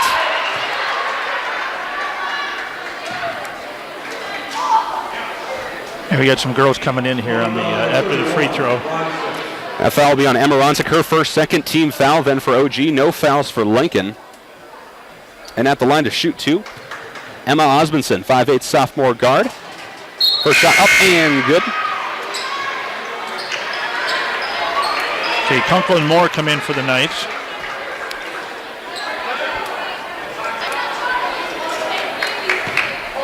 Remember Moore, Isabel Moore is a 5'7" freshman guard. Second shot is up and no good, and Carly Kunkel in there to get the rebound. Kunkel, a 5'5" sophomore guard. One of the more aggressive players. Doesn't put up the most points, but she runs points and dribbles better than almost anybody on this OG squad. Here's Moore at the top of the key. Dribbles left and then kicks it back up to Kunkel, top of the key. Kunkel looking inside, begins to dribble. Dribbles between her legs and finds Moore left wing.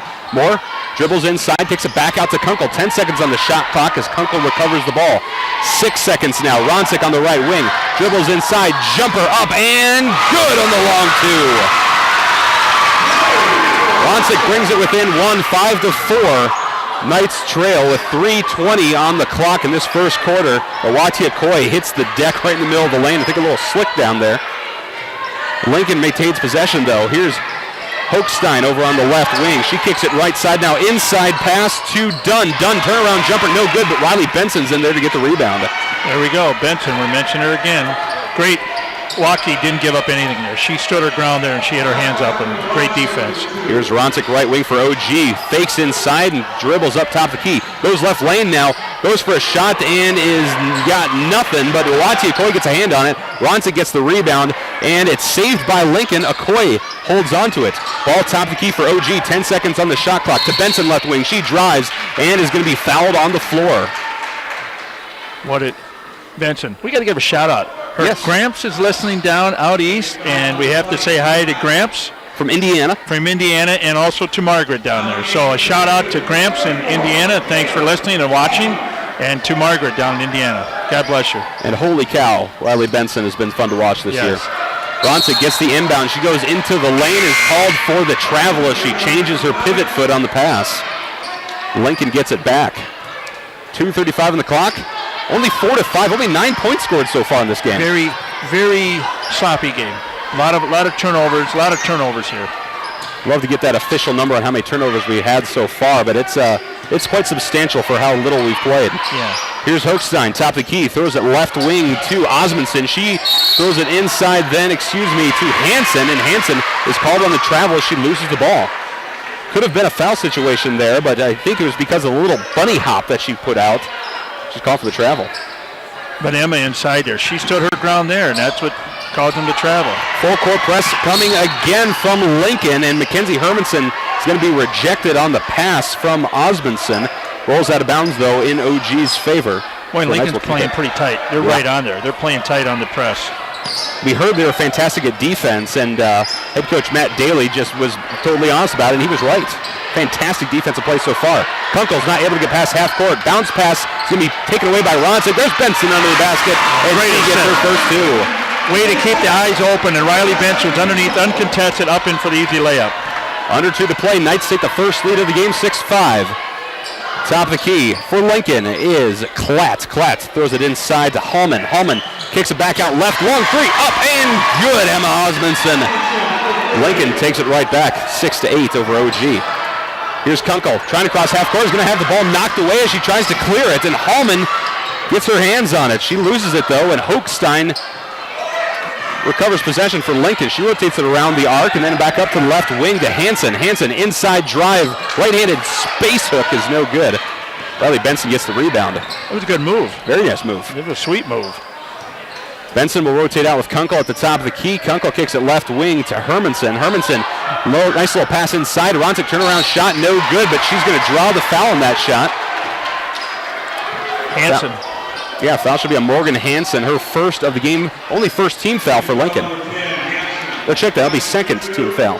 They haven't called much underneath. Not much. So they're letting them play in the paint there, but Emma definitely got fouled there. She was going in. Ronsick's first shot up and good. Emma Ronsick. She averages about 2 and 2 almost on the season at the free throw line, about 83% if we're really getting down to the nitty-gritty math.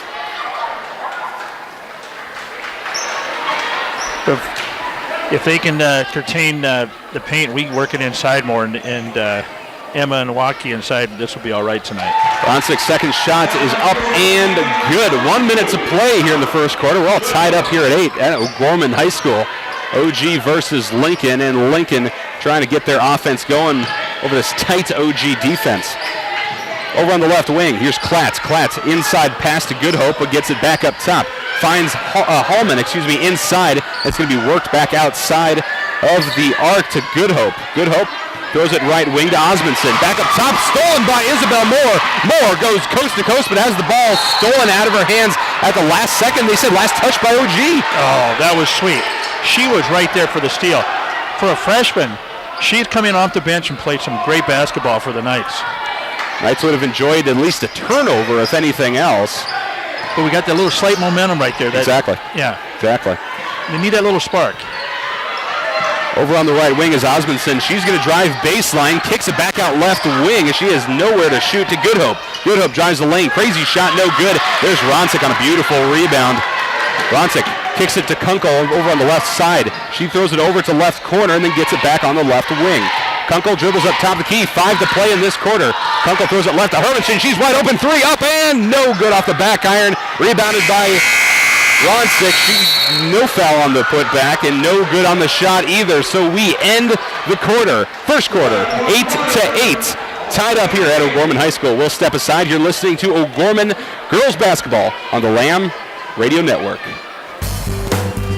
Tune in Monday mornings on the Lamb Catholic Radio Network from 7:30 to 8 o'clock for the Catholic Men's Business Fraternity Podcast. Joe Rutten and Brian Cooper discuss taking faith life principles into business practices with business leaders both regionally and nationally. The broadcasting of Catholic Men's Business Fraternity Podcasts on Lamb Catholic Radio Network is brought to you by A&B Business Solutions, committed to developing and maintaining trusting relationships while providing quality solutions to our customers. The Lamb Catholic Radio is supported by you and other business underwriters like St. Michael Cemetery in Sioux Falls. Why should Catholics be buried in a Catholic cemetery? Every Catholic cemetery is blessed and sacred ground, where those who have worshiped together in life can share a unique bond of faith and death, as seen through the eyes of a Christian, is not the end. It is simply a natural passageway to everlasting life. Burial in a Catholic cemetery is a statement of our continued belief in that everlasting life. If you would like more information about pre-planning needs, please call me, Dan Johnson, of St. Michael Cemetery at 605-338-3376, or visit our website at stmichaelcemeterysf.com, stmichaelcemeterysf.com. God bless. Welcome back to O'Gorman High School. Start of the second quarter. Lady Knights all tied up with the Lincoln Patriots 8-all as we resume play here in the high school gym. Here's Hermanson, left corner, steps in long two, up and no good. Ball tipped out of bounds though by OG. Lincoln will retain possession. You're listening to Lamb Catholic Radio, by the way, KSTJ LP 104.3 FM, Juan Diego Catholic Radio in Sioux Falls, KSTJ 91.3 FM in Hartford, Madison, Mitchell, and Yankton, and online at lambradio.com and on YouTube. Just search Lamb Catholic Radio. They call that foul on Hermanson on the out of bounds. The jumper for Lincoln, top of the key, is Maya Wilson. Pulls it in, not bad for the 5'4" sophomore guard. Gives Lincoln the lead now, 8-11. Moeller trying to break past that screen. Can't get the ball to Ronsick. Turnaround shot, no good by Hansen, but Lincoln gets the rebound, put back by Osmondson. No good either, and Ronsick is able to snag it back out of the air. She checks it out to Moeller. Moeller over on the right wing. Looking inside is going to slow it up. Bounce pass it to Riley Benson, right block. Turnaround shot is up, no good. McCoy gets a hand on it as it rolls out of bounds. Lincoln gets it back. Wow. It's a lot of, they're not making their pass, so we got a timeout here. Timeouts by Lincoln. It'll be a 30-second timeout, so we'll keep it right here. But like you're saying, Dan, the passes aren't crisp. No, they're not. Kind of and it's slow. just kind of like, it's just kind of like, oh wow, what are they doing? They have to be on this, and they're just kind of like a little slow at the ball and everything. But Gorman's not working the ball up. When you take the pressure, you got to get it up there. And a couple times, Riley was underneath, and they saw her the open. They made some crisp passes down, and if they break that press, they can score easy. Right. Because they're one of the offense is uncontested down in the paint. So they're getting really. I'm trying to think of the word. Excuse me, but it's on the press. They're getting very frustrated. Yeah. They're getting frustrated. You can see that Kunkel's getting frustrated. Emma's getting frustrated, and they got to come back and help. But I don't see that when you got to press. Your forward's got to come up and help. So in for the Knights after the timeout, Awati, Akoy, Riley, Benson, Emma Ronsick, Abigail Muller, and Mackenzie Hermanson. Lincoln bringing the ball down court, and at the top of the key is Maya Wilson. She checks it right wing to Klatt. Klatt back to Wilson. O'Gorman playing very tight inside the arc. Throws it back up top, and Wilson gets it back left wing. Three up and good. Maya Wilson, 2 for 2 from the three-point range. 8-14. Knights trail 6:30 on the clock here in the second quarter. Ronsick gets the inbound, finds Muller left side, back to Ronsick right side. She's going to throw it past half court, but it's going to be stolen right back by Osmondson. Bounce pass down low is going to be kicked, I believe, by OG. Yeah, and so Lincoln will take it on the base. Yeah, they got to come to the ball. They're just waiting for the ball. They got to come to the ball. Here's Osmondson with the inbound on the left wing. She's going to hand it over to Hansen. Hansen looks inside, but throws it up to Wilson, top of the key. Now over to Osmondson, just right next to her. Osmondson over right wing to Klatt. Klatt rotates the ball over to Wilson, left wing. Check that. Wilson just got at top of the key. That was over to Hansen. Hansen Rotates it back around the arc, gets it left corner, 3 up, no good, and a rebound by Osmondson. Fresh shot clock, but driving inside is Klatt. Klatt no good on the shot, put back no good either, and a foul on the rebound. We're going to call that on Riley Benson, her first of the game. Check that 4th team foul now for OG. Versus 2 from Lincoln. So at the line to shoot 2, Morgan Hansen, the 6'1 sophomore guard. Second time she's been there to the line tonight. First shot is up and good. Coming in for OG, Isabel Moore and Carly Kunkel. And by the way, special shout out to Carly Kunkel. We were told before getting on air that today is Short Girl Appreciation Day. And she's the shortest girl on this O'Gorman team. That's what our producer says, but it's just a fact. And speaking of which, second shot is good, and Kunkel is able to bring it in. Kunkel rotating out with Moore as they cross half court. Moore finds Benson top of the key and throws it to Kunkel, left wing. Back to Benson, inside. Benson covered heavily, throws it to Moore, right wing. Moore drives inside, jumper is up and good. Isabel Moore is on the board. 10-16, Knights trail. 5:30 to play in the second. Top of the key for Lincoln is Klatt. She checks it over to Wilson, left wing. Now inside pass to Hansen. Hansen turns around, puts it up, gets the shot, and draws the foul.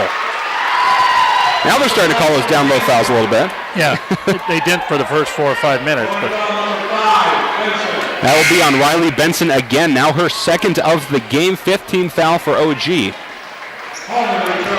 Emma's on the bench, so Riley's got to pick that up. Right. And that's where they just took it to her. The and one coming from Hansen, up and good. Hansen's a good free throw shooter. Very good free throw shooter. She about 95 or is she 100% tonight? She'd be 100%, yeah. 19-10, Knights trail, and the Knights barely able to break that press. Here's Moore, down low to Okoye, and that's going to be stolen right away. Maybe should have been a push on Morgan Hansen, but nothing called. Over on the right wing, here's Klatt. Kicks it up top, now over left wing to Wilson. Wilson back to Klatt over on the right wing. Klatt up top to Osmondson. Back over to Wilson, left wing. Lincoln just rotating it around the arc, trying to loosen up OG. They finally throw it inside to Jada Holman. Holman can't get around Benson, throws it up top, long 3 up and no good by Klatt. Rebounded by Hermanson. Hermanson puts it in Kunkel's stomach and tells her to go. Kunkel over on the left wing, loses the ball, needs help, throws it up top to Moore, Moore rotates out with Kunkel then, and she's going to reset. Kunkel dribbling right, takes a pick from McCoy, goes left lane, but stops before crossing the half-court line. Up to Okoye, 15 seconds on the shot clock, and Kunkel rotates out. Takes the 3 up top, and good! Carly Kunkel brings it within 6. I didn't think she was going to shoot. She just popped it right there. Didn't set nothing. Very nice shot by Carly Kunkel, who so far this season is shooting about 45% from the free throw line. Here's Wilson, left wing, trying to respond to 3, can't do it, and Hermanson gets the rebound. Hermanson to Moore. Moore crosses half court on the right side. Goes straight inside. A nice shot inside. No good. Benson tries to get the rebound. It's going to bounce off her face. And they're going to say there's a foul on the ground. I think Maya Wilson. Right you are. Regan Riley's in now, and Emma's back in. Benson and Hermanson on the bench. Get a little rest. That's 3 fouls for Lincoln versus OG's 5. Inbound goes up top to Ronsick. She finds Okoye to her left. Okoye inside to Ronsick. Ronsick can't bring in the ball. It was just a little bit over her head, and Lincoln will take it right back. Crossing half court, Osmondson. Osmondson over left wing to Hansen. Now over left corner to Klatt. Fires up the 3, no good, and Ronsick gets the rebound. Ronsick yields to Kunkel, and Kunkel throws it down to Moore, but Moore can't keep it in. It's going to be saved by Maya Wilson, though, and OG will capitalize on that. Awati Okoye getting the snag. Here's Kunkel now, top of the key. 20 seconds on the shot clock. She's going to bounce pass it to Moore, right wing. Moore sees a gap, jumper from halfway, and gets it for 2. 15-19, Knights within 4, 3:15 to play in the second quarter. On the floor right now, we got 1 junior, 2 sophomore, 2 freshmen. Let's just see how they do here. This is how young we are. Left wing for Lincoln. Osmondson. Inside pass is slipped away but recovered by Hansen. Hansen kicks it out. Ball rotated around the arc and back to Osmondson left wing. Now up top to Wilson. Now over right to Metzger.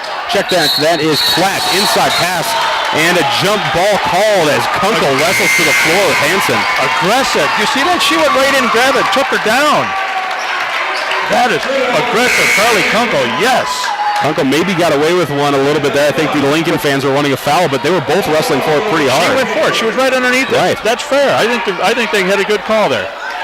So Lincoln will keep it after the jump ball. Here's Klatt inbounding baseline right side. She inbounds, gets it back right corner, drives in, and hands it back off to Osmondson. Osmondson dribbles top of the key, only 5 seconds on the shot clock. She finds Wilson over on the end for Knights on the floor. Kicks it back up top, driving inside. Osmondson no good on the shot. Rebounded by Riley. Riley cross court to Moore. Moore drives inside, left-handed layup up and good. All the way, coast to coast. Isabel Moore, 6 points for the freshman. Brings it within 2 with 2.5 to play in the second. And she's coming off the bench. Here's Wilson, left wing. Overhead pass up top to Osmondson. Osmondson back over to Wilson. Wilson, wide open three, up and good. Beautiful shot. You have to get your hands up when you're out there. She's 3 for 4 from that free throw line, or from that 3-point line, 9 points so far for her. Here's Carly Kunkel now for OG, double teamed at the top of the key, pumps left, starts to dribble though. One defender backs off and she bounce passes it inside to Ronsick. Ronsick turn around, throws it over to the left wing to Riley. Riley, long three up, no good. Wrestle match for the ball, and Wilson will come away with it. Wilson, cross-court pass to Klatt, left corner. Klatt looks inside and finds Goodhope. Turnaround shot, uncontested, is no good off the back iron, and Ronsick will wrestle away the ball, but a foul is going to be called on Goodhope. And Goodhope are done. Goodhope. And I think Goodhope, hoping that was going to be a jump ball. I'm slightly surprised it wasn't, to be totally fair. Goodhope from Lincoln has a basketball name to it. Her brother Sam was a great basketball player down at USD and everything and stuff, but I know her grandfather. Her grandparents, her great-grandparents came from Lake Preston where I grew up, so I know the name. Know her, remember her grandparents very well. As the Knights try to work the ball down the floor, Isabel Moore is going to be called for the travel. So Lincoln will keep it on this side.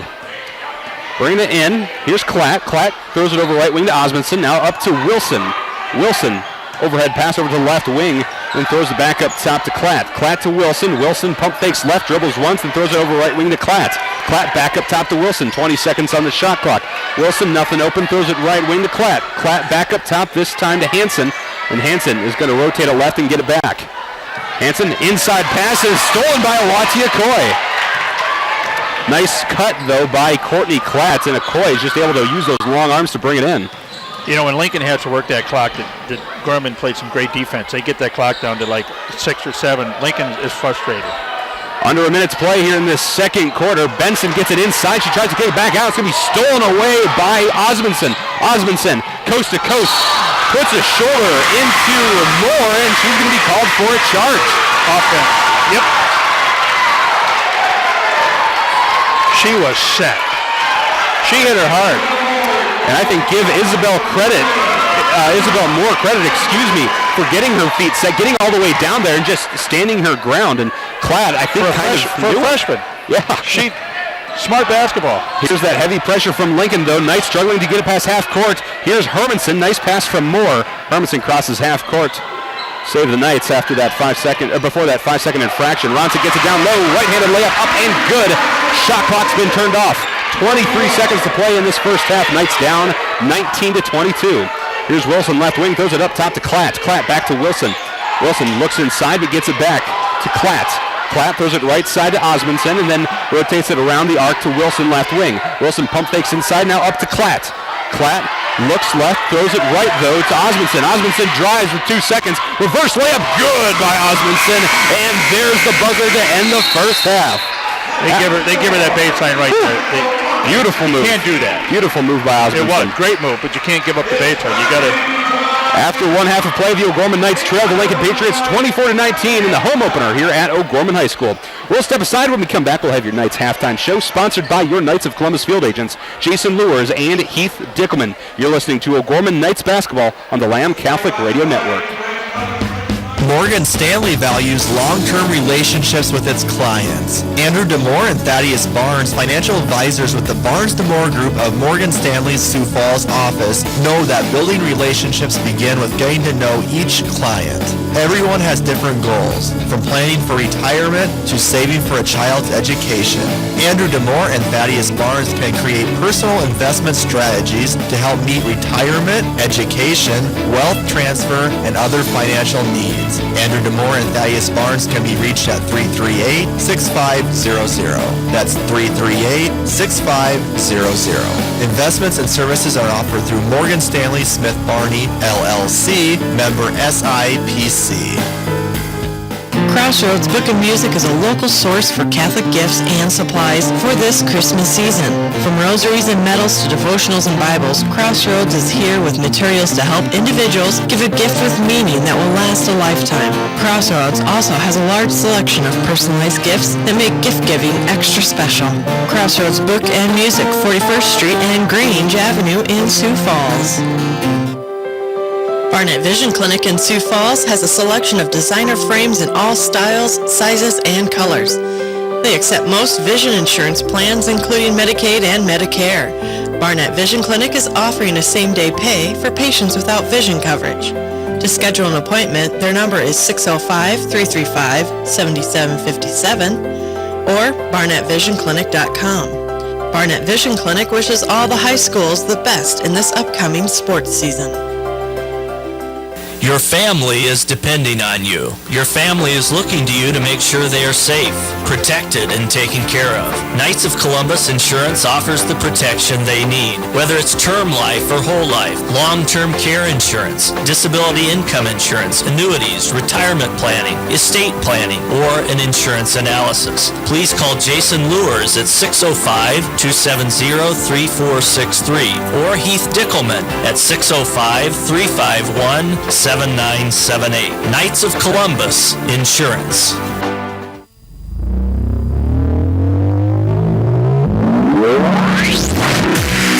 From the Lamb Catholic Radio Network, welcome to the Knights Halftime Show. Brought to you by your Knights of Columbus field agents for Sioux Falls and the southeast South Dakota area, Jason Lewers and Heath Dickelman. With the Knights Halftime Show, here's Michael Promes and Dan Johnson. Welcome back to O'Gorman High School and welcome into the Knights Halftime Show, sponsored by your Knights of Columbus field agents, Jason Lewers and Heath Dickelman. As we speak, the O'Gorman softball team is being honored as they raise their plaque for their state title from this past fall. Congratulations to them. Just before that, the O'Gorman Lady Knights from this year and last year raising the plaque for last year's state title, which was it gave me a heart attack, by the way. Oh, tell me about it. I mean, I was home watching it.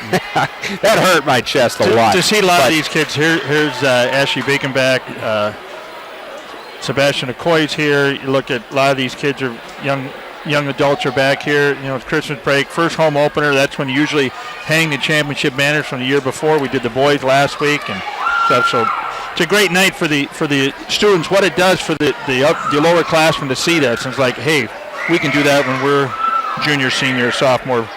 They look forward to that. This is a great. That wall is just about full, by the way. I know. But there's room for more. They're going to have to maybe like expand it or find a new wall. Maybe a new gym. Maybe build a new wall underneath that or on top of it. Don't tell Key to that. Yeah, don't now. We won't say that. We'll stop talking about it. Anyway, the O'Gorman Lady Knights trailing Lincoln here at halftime, 24-19. And let's talk about the performance of the O'Gorman Knights in that first half. Well, first off, let me say Lincoln is working that press like crazy. I mean, they probably have more steals in this game than most in this first half, I should say. Most teams have in a game. But they're keeping us out of sync. Yeah. With that press and stuff, the gals are getting frustrated. You know, they're not passing the way they should. I don't think they're thinking all of a sudden they get frustrated. They got to get rid of the ball. They stop, and all of a sudden they can't dribble and everything. They go. They're trapped, and they get rid of the ball. Boom. Only one time did they break the press. Right. And that was it, and they scored easily. So it's really, but the gal, this first quarter, you know, it was 8-8, but all of a sudden the second quarter, he did some substitution stuff, and Moore came in. Isabel Moore, 13-5'7" freshman guard, came in, sparked 6 points there. I tell you, that kind of got him back into it here in the second quarter. But a couple threes by Lincoln, they're up by 5. So, but again, it's a pretty close game. Oh, absolutely. But we're playing some good defenses. We're seeing underneath here, Lincoln's right here, but all of a sudden, how many times has Lincoln taken the shot clock down to 4 or 5 seconds? Right. And you look like Lincoln's frustrated as well because we're playing such good defense there. But again, we're playing good defense in the paint.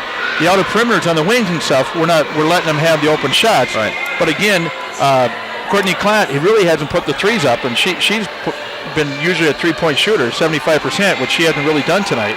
So really, it's what has she got right now? She has 2 points, right? So which is, we're holding her down.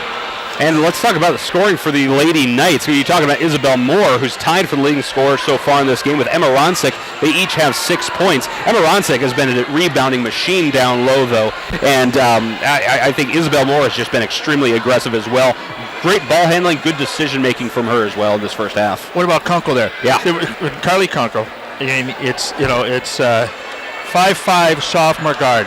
She can handle the ball well. I've watched her grow up at St. Lambert's, and she handles the ball very, very well. But again, when she had that shot there, she didn't even set up. She just came over, pop, right now, boom, for the 3. That took me off. I was surprised at that. I mean, that she was going to shoot. I didn't see that one coming. Normally they come and they set up and go, but she didn't think twice. She just popped it up and went. But she's a good guard, and she can, sometimes get frustrated, but she needs to bring the ball up a little bit, and they need to come down and help her. So some good basketball from both sides as the Lincoln Patriots lead here at halftime, 24-19. This is the Knights halftime show, sponsored by your Knights of Columbus field agents, Jason Lewis and Heath Dickelman. So in the spirit of state championships, Brett Byler was able to sit down with O'Gorman softball coach Bob Nelson with our newest edition of Inside O'Gorman, sponsored by Sioux Falls Catholic Schools. And that interview is coming up right after this break. That's on the way right here on the Lamb Catholic Radio Network. Dr. Beecroft and First Class Dental Care are proud supporters of Lamb Catholic Radio. First Class Dental Care offers restorative, cosmetic, and preventative techniques and is open late to fit busy schedules. Their aviation-themed office works to provide first-class services. Their number is 271-9330 and can be found online at firstclassdentalcare.com. Thank you to Dr. Beecroft and First Class Dental Care for your support of Lamb Catholic Radio. Your family is depending on you. Your family is looking to you to make sure they are safe, protected, and taken care of. Knights of Columbus Insurance offers the protection they need. Whether it's term life or whole life, long-term care insurance, disability income insurance, annuities, retirement planning, estate planning, or an insurance analysis. Please call Jason Lewis at 605-270-3463 or Heath Dickelman at 605-351-7978. Knights of Columbus Insurance. Coach, your team entered the state tournament as the number 5 seed out of 12 teams. Your girls winning the state title game against Brandon Valley about 11:30 that Saturday night, being their 7th game of the day. Just being around those girls before that Brandon game, did you just sense some fatigue at all, or excitement, or what was the mood with your team before that state championship game? We had tried to beat Brandon twice that night. So in the first game, we came out, and again, I think we scored 5 runs in the first 2 innings and held them off and won that first one 5-3. So we're still kind of riding pretty high on our emotions there. We get into game 2, and they score 2 runs in the first 3 hitters. They hit a 2-run home run, and we got down a little bit, but I don't think anybody thought we were out of it the way we were scoring runs, and we were fortunate to come back, and we were leading 3-2 going into the last inning. We gave up 1 to tie. That just kind of set up the dramatics for the finish there with Morgan Whiting leading off with the single in the bottom of the inning, and Corey moved her over to second. Gabby Hobart walked, and then Lexi Brady bounced one off the fence there for the walk-off hit. What was that moment like, Coach, when Lexi hit the ball? I saw the highlight. It almost went over the fence, hit the fence, and then the Whiting girl came in and scored the game-winning run, and then all the girls were rushing the field. Just kind of talk about the moment, what that was like, seeing that all happen in front of you. I think Morgan got a better read on it than I did. I initially told her to tag up. When the ball got over the girl's head, she was right in front of me ready to score, and you run a full gamut of emotions as you see Morgan crossing the plate and all the girls running out of the dugout. I bet I've watched that video 1,000 times. That's one of the coolest things ever as a coach to see kids react that way.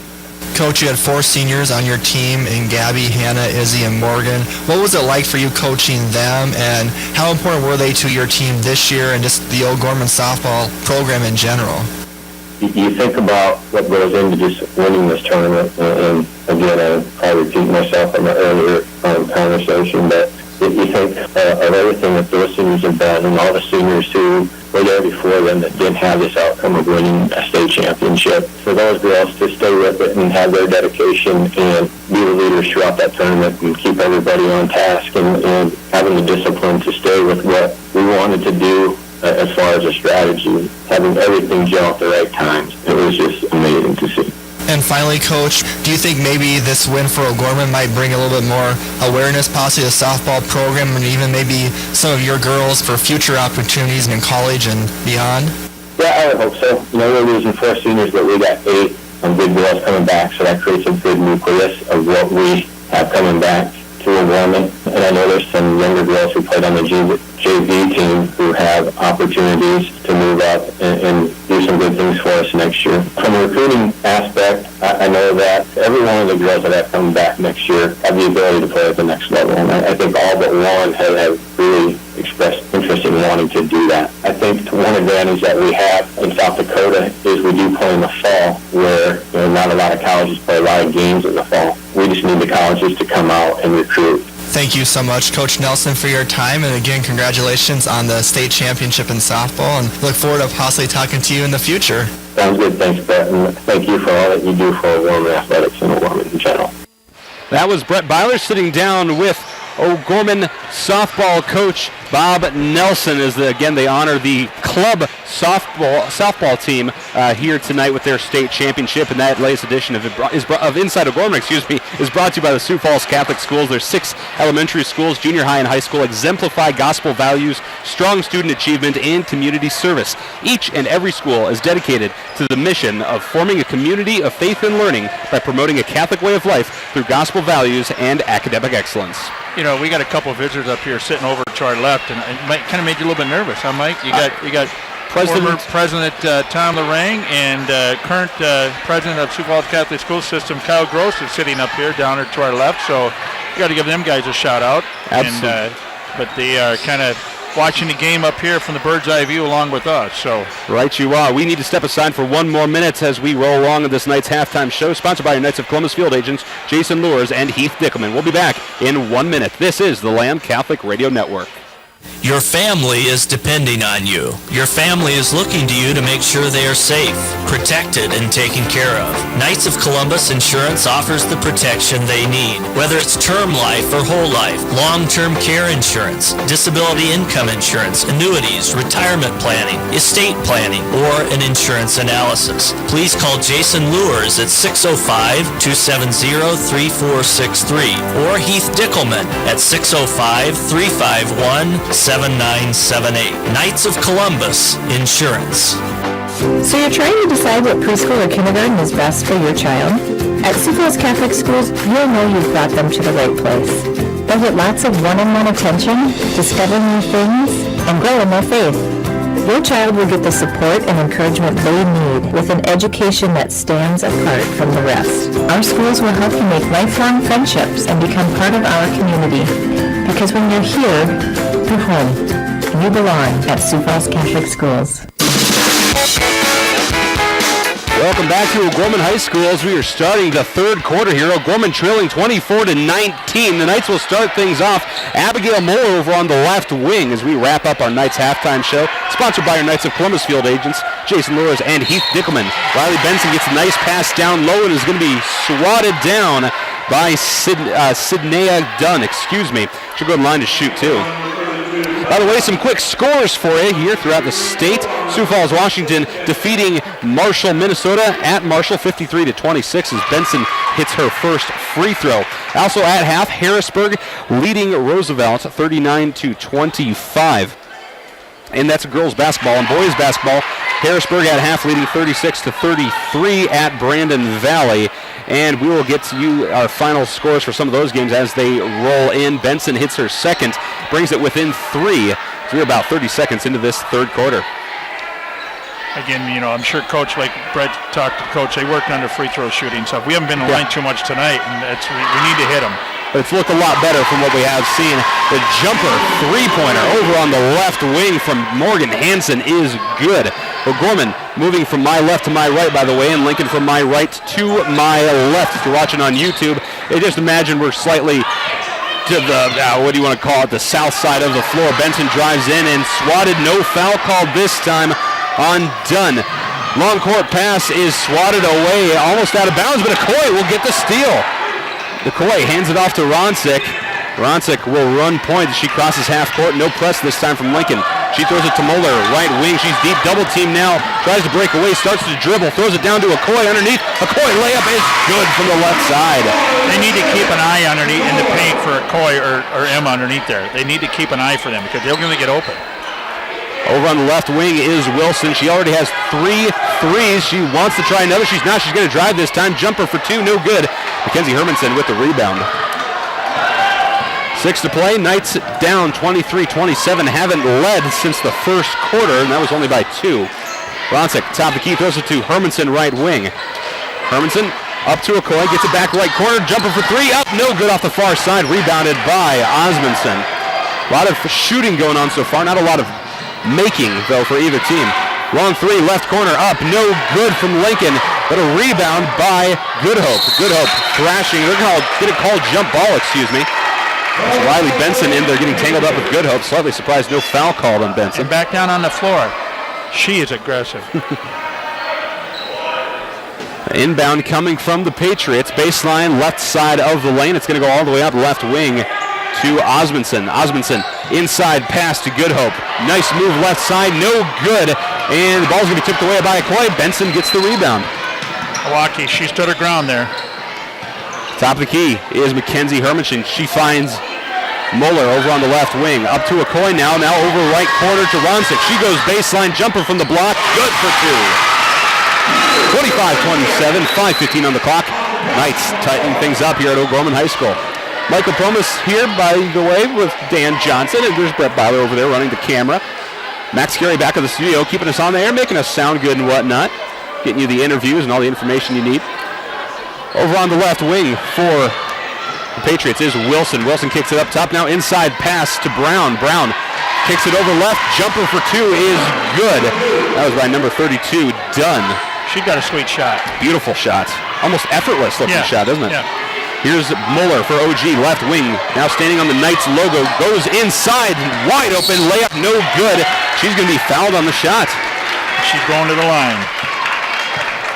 Abigail Moeller. And by the way, we apologize. We have been calling her for the past year and a half almost Abby Moeller. We got an anonymous text saying, no, it's Abigail Moeller. That's right. Abigail. So we're going to call her Abigail Moeller. She heads to the line, a 5'9" junior guard, takes a couple dribbles, bent the knee, flicked the wrist up and off the right side, no good. Sub coming in for Lincoln, that's Jada Hallman, a 5'10" junior forward. She's got 2 points on the night already. Moeller ready's her second. Couple dribbles, it's up, and good. 26-29. Knights trail with 4:37 on the clock in this third quarter. Kunkel's in more, and Abigail and Hermie are taking a rest. So Lincoln wasting no time getting down the floor. No press from OG. Here's Klatt, right wing. Checks it up, gets it back. Long 3 up now. No good. Oh, excuse me, it is good. It bounced off the rim, went straight up, and now fell in. A whistle on the floor, but nothing called. It hit the wire. Are they wave that off? Yes, they're going to say it hit the wire, so that's no good on the shot. Excuse me. I misspoke. 26-29, the score remains. Heavy pressure from Lincoln, though. Moore gets it, crosses half court, finds Okoye right corner, slightly in, and then gives it back to Moore left wing. Moore over left wing to Ronsick. Ronsick airs out a 3, and the save is no good. Riley Benson on the effort, but Lincoln will take it back over. 4 minutes to play here in the third quarter. We're halfway through. 26-29 over on the right wing is Hansen. Hansen inside pass stolen away by Ronsick. Ronsick goes right side. Heavy pressure coming from Wilson, but they back off. Up to Kunkel, top of the key, over left wing to Benson. Upper for 3, no good. Okoye gets a hand on it, knocks it away from Moore, and that rolls out of bounds. Great effort though by the Knights. It seemed like they're picking up the pace again. Now we got the same 5 in at the end of that second quarter that where we kind of got back into it here. So I'm sure the coach kind of sees how these girls can play together. Here's Klatt guarded by Moore, putting on some pressure. She crosses half court, inside pass down low to Hallman. Turnaround jumper, no good. Ronsick with the rebound. Ronsick crosses half court, throws it to Kunkel left wing, back up to Ronsick. Ronsick pumps right, throws it to Kunkel left wing, inside pass to Benson. Turnaround jumper from the block is up and good. Beautiful shot. 5'8" Benson over the 5'10" Hallman. She did turn around and put it right up. Woo. Sweet. And getting a little tangled up over on the right wing is Kunkel with Osmondson. She's able to kick it away, rotates the ball around the arc to left corner to Hansen. She drives baseline, and a foul call on the Wati Okoye on the shot. That'd be her first. That'll be the second team foul for OG. And now, a correction, looks like they're going to say it was on the floor. So Lincoln will take it out into the basket. Benson steps out. Hermanson comes back in. Inbound, goes to Hansen on the right block. She's able to kick it left corner, to Klatt. Klatt inside pass to Hallman. Shot is up. Nice turnaround. 28-31, Knights trail. 2:52 on the clock in this third quarter. Moore gets the pass cross court. Throws it to Hermanson, right corner. Hermanson looks to pass and has the ball taken away from her by Morgan Hansen. Hansen trying to go coast to coast. Has to break past Moore and Kunkel. She throws the ball at the backboard. No good on the shot. Rebounded by Lincoln. The ball's going to be knocked out of bounds, though. We'll say this one's going to OG. How did she get in there? It was three white O'Gorman underneath the basket there. Oh, man. I'd say she kind of got in because ultimately she just ended up kind of hucking the ball at the basket. But got a timeout, Mike. It's that full timeout on the floor, so we'll step aside for 30 seconds. Knights trail 28-31 to Lincoln. 2:34 on the clock in the third. You're listening to O'Gorman Knights basketball on the Lamb Catholic Radio Network. Pizza Ranch and Fun Zone Arcade has something for everyone. They offer a buffet featuring pizza and chicken. Pizza Ranch has daily specials as well as 5 party rooms and a dining area. They are located across from O'Gorman High School on 41st Street and can be contacted by calling 271-8646. Pizza Ranch is a strong supporter of O'Gorman Knights athletics and activities.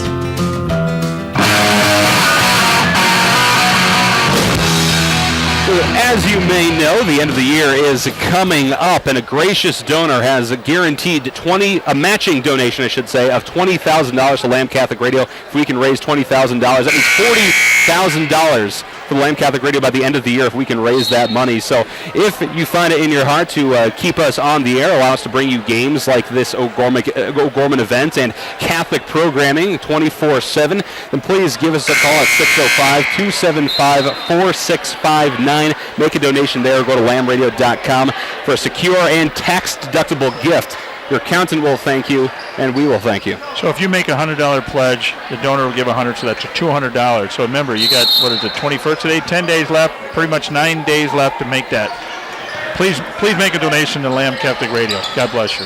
Certainly appreciate your support, and O'Gorman will inbound after the Lincoln timeout. Here's Carly Kunkel, top of the key. Heavy pressure again coming from Lincoln. She finds Moore left corner. Moore's double teamed in the corner. Timeout needs to be called, but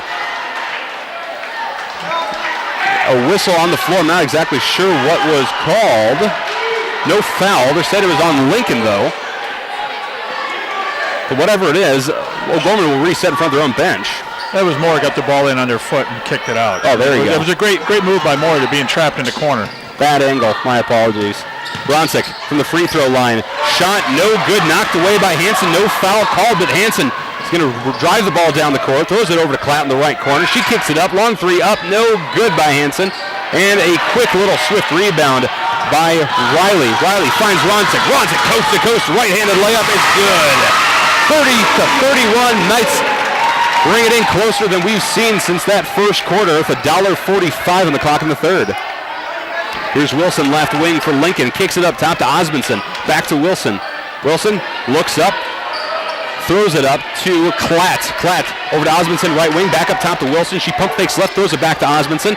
15 seconds on the shot clock. Osmondson up top to Hansen. Hansen over Wilson left wing. 10 seconds on the shot clock. Up top to Osmondson. She drives right. Ball swatted away out of bounds by Emma Ronsick with 6 seconds on the shot clock. No, that last play was 24 Regan Riley. She's the one that set that up for Emma to come down. So Lincoln will inbound in front of their cheerleaders, right side of the lane. It's going to go up right wing to Klatt. Now up top to Wilson. Over left wing. Wide open three is no good. Ball is taken away, though, down low by Dunn. Dunn kicks it up top, and Lincoln's offensive possession survives with a minute left in this third quarter. Whistles on the floor, and a push-off. Undone. Undone, yeah. On Emma, yep. Dunn's not happy. She can't believe she was called on that for her and Emma going back and forth down there. It's the third foul for Lincoln in this half, only one for OG. Here's that press from Lincoln. Ronsick hands it to Moore. Moore crosses half court, throws it to Kunkel on the Knights logo on the left side. Kunkel up top to Ronsick. She double team, finds Moore left corner, wide open, three is up and no good. There's Hermanson to come away with it. Hermanson up left wing to Kunkel. Kunkel's going to reset, throw it to Hermanson right wing. Inside pass to Ronsick. Turnaround jumper, no good, but Dunn's called for a foul. Dunn can't believe it, but I heard the slapping through my microphone. But Mackenzie Herman, she came in and got that rebound. She just came from the wing over here. There's more shot from the wing on the left side. Hermes over here, she came right in for the rebound. Way to get an offensive rebound. And by the way, we haven't made a shout-out, so I'm just going to butt in and make a random shout-out to trainer extraordinaire Rochelle Lorette, since she requested specifically that we mention her on every single broadcast, right? Yeah. Was it you mention her? Or I'll let you go that with her. She keeps these kids healthy, so thank her for everything she does. First shot by Ronsick is good, and so is the second one. And just like that, the Knights retake the lead over Lincoln's for the first time since the first quarter. 40 seconds on the clock in the third. Knights up 32-31. Here's Wilson left wing. Pump fakes up top and throws it to Osmondson. Osmondson back to Wilson, now over left corner to Hansen. Hansen cross court to the right wing, now up top to Osmondson. Inside pass to Dunn. Back left to Hansen. Three, no good. Ronsick gets the rebound. Shot clock turned off. 20 seconds on the game clock. She's going to throw it down to Hermanson from the OG bench, and Hermanson can't quite hold on to it as it trickles out of bounds. Yeah, she was pretty tight. Pushed over there on the sideline. She didn't have much room at all. Good defense by Lincoln on that. Here's the inbound, and running points for the last time potentially this third quarter is Klatt. Klatt over on the right wing. Overhead pass over to the left wing and tipped out of bounds by Moore. They're going to say last touched by Emma Osmondson. I'm not sure I saw that, but the Knights will take it. I'm not going to say a word. Okay. I'm going to let that one go. That's fair. 7.4 seconds here. Knights up by one here in the end of third quarter. Moore jumping as she throws a pass half court to Ronsick. Ronsick finds Hermanson right corner. 3 seconds. She drives baseline. Throws it to Kunkel left wing. And no, it's going to be stolen away by Osmondson. And that is the end of the third quarter. 3 quarters have come and gone, and the O'Gorman Knights now lead the Lincoln Patriots 32-31. We'll step aside for a minute. When we come back, we'll have your fourth quarter. That's on the way right here on the Lamb Catholic Radio Network. Pizza Ranch and Fun Zone Arcade has something for everyone. They offer a buffet featuring pizza and chicken. Pizza Ranch has daily specials as well as 5 party rooms and a dining area. They're located across from O'Gorman High School on 41st Street and can be contacted by calling 271-8646. Pizza Ranch is a strong supporter of O'Gorman Knights athletics and activities. There are danger signs that indicate pressure and tension on delicate, sensitive nerves due to spinal misalignment, such as headaches, back pain, numbness or tingling in the arms or legs, and joint pain in general. Dr. Mark Hagen is located at 14th and Cliff, 6 blocks north of Avera Hospital. Hi, this is Dr. Mark Hagen with Pagan Chiropractic Clinic. Don't say ouch, call me at 361-OUCH.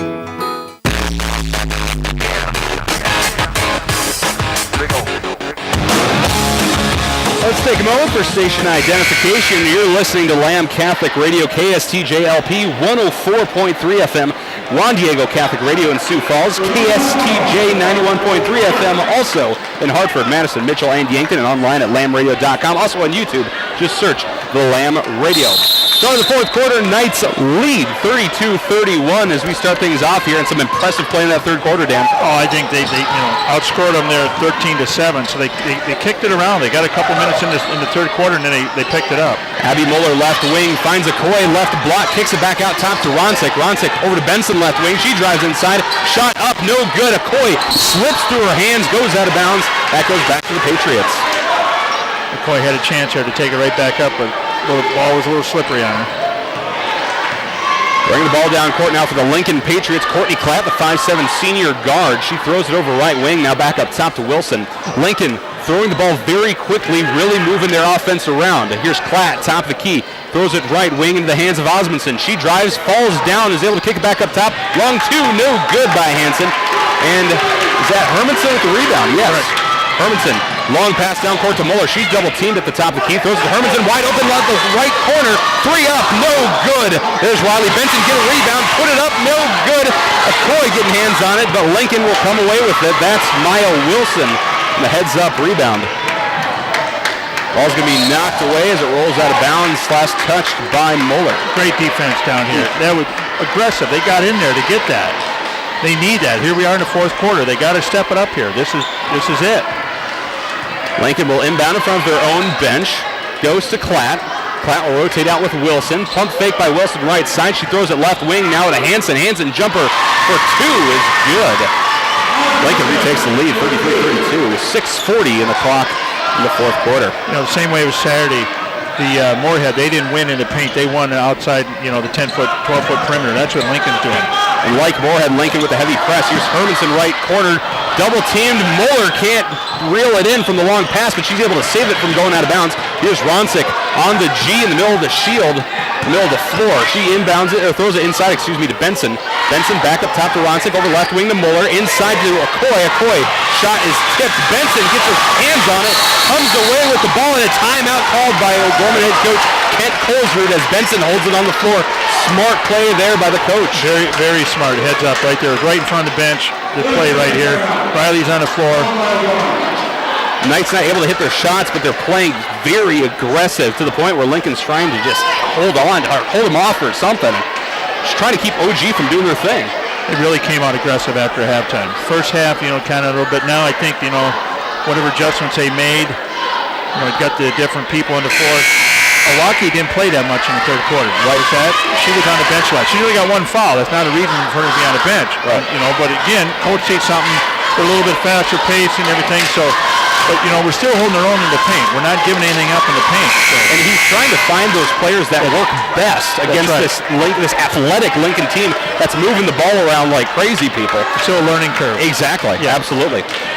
By the way, quick weather update. The weather outside is frightful, and I'm not going to quote a Christmas song because I'm pretty sure it's copywritten, but snow showers going on right now. It's going to be cold out there, folks, so be careful driving around if you're listening. The inbound by OG is taken right away by Wilson. But Benson had a good move to the basket there. I thought maybe she was fouled. But here's Wilson, top of the key for Lincoln. She throws it left wing to Hochstein. Hochstein up top. Now to Klatt. Klatt back over left wing, this time to Osmondson. Wilson from the top 3, no good, off the backboard, and the putback is good. The Lincoln rebound, that's Morgan Hansen on the 2 and 1. That foul is going to be on Riley Benson, her 3rd now of the game. 2nd team foul for OG. Morgan Hansen's going line to shoot that and 1. So Riley Benson, that's what we don't need right now. 3 fouls on her in the fourth quarter. We need that aggressive from her for a forward to get in there, and she's going to have to play very, very smart basketball. She does, but she needs to play smarter. Hansen's free throw is good. Kunkel in now for OG. Okoye gets it left wing. Triple team now, loses the ball. She's on the floor with a couple Patriots, and a jump ball is called. This will go to Lincoln. 5:33 in the clock in the fourth quarter. Knights trail now 36-32. The home opener here at O'Gorman High School. Carly Kunkel putting on a little bit of a press over top Courtney Klatt. She calls it off though as Klatt clears half court, throws it over right corner to Hochstein. Hochstein overhead pass inside, shot up, no good on the 2, rebounded by Ronsick. Ronsick wasting no time, throws it down to Kunkel, left corner. She's wide open, doesn't take a shot though, pivoting on her right foot. Throws it up to Ronsick, top of the key. Ronsick over to a wide open Moore. Moore doesn't take the shot though, dribbles up top, throws it cross court to Kunkel, left corner. Kunkel up top to Ronsick. Ronsick not going to take the shot, throws it to Moore, right wing. 15 seconds on the shot clock. Moore back up top to Ronsick. Ronsick back to Moore, wide open 3 is up and no good. Benson on the save. And she had her foot on the baseline as she went to grab the ball. Oh. Knights trail by 4, under 5 to play now in the fourth. Lincoln's really stepped up their defense down here now. 4:45 to go in the game. Courtney Klatt over on the right wing rotates the ball around the arc, inside pass now to Dunn. Shot up, no good on the jumper from the left side, and a rebound by Ronsick. They're down by 4. Ronsick brings it up, and O'Gorman wants to take a timeout. It'll be a full timeout, so we'll step aside for 30 seconds. Knights trail 36-32, 4:30 on the clock in the fourth quarter. You're listening to O'Gorman Girls Basketball on the Lamb Catholic Radio Network. Support for programming on Lamb Catholic Radio is provided by Financial Benefits Company in Sioux Falls, helping individuals and small businesses plan for retirement. The Financial Benefits Company philosophy is to achieve a secure retirement for their clients. Their phone number is 605-334-8086 and on the web at fbcjf.com. Thank you to Financial Benefits Company for sponsoring Lamb Catholic Radio.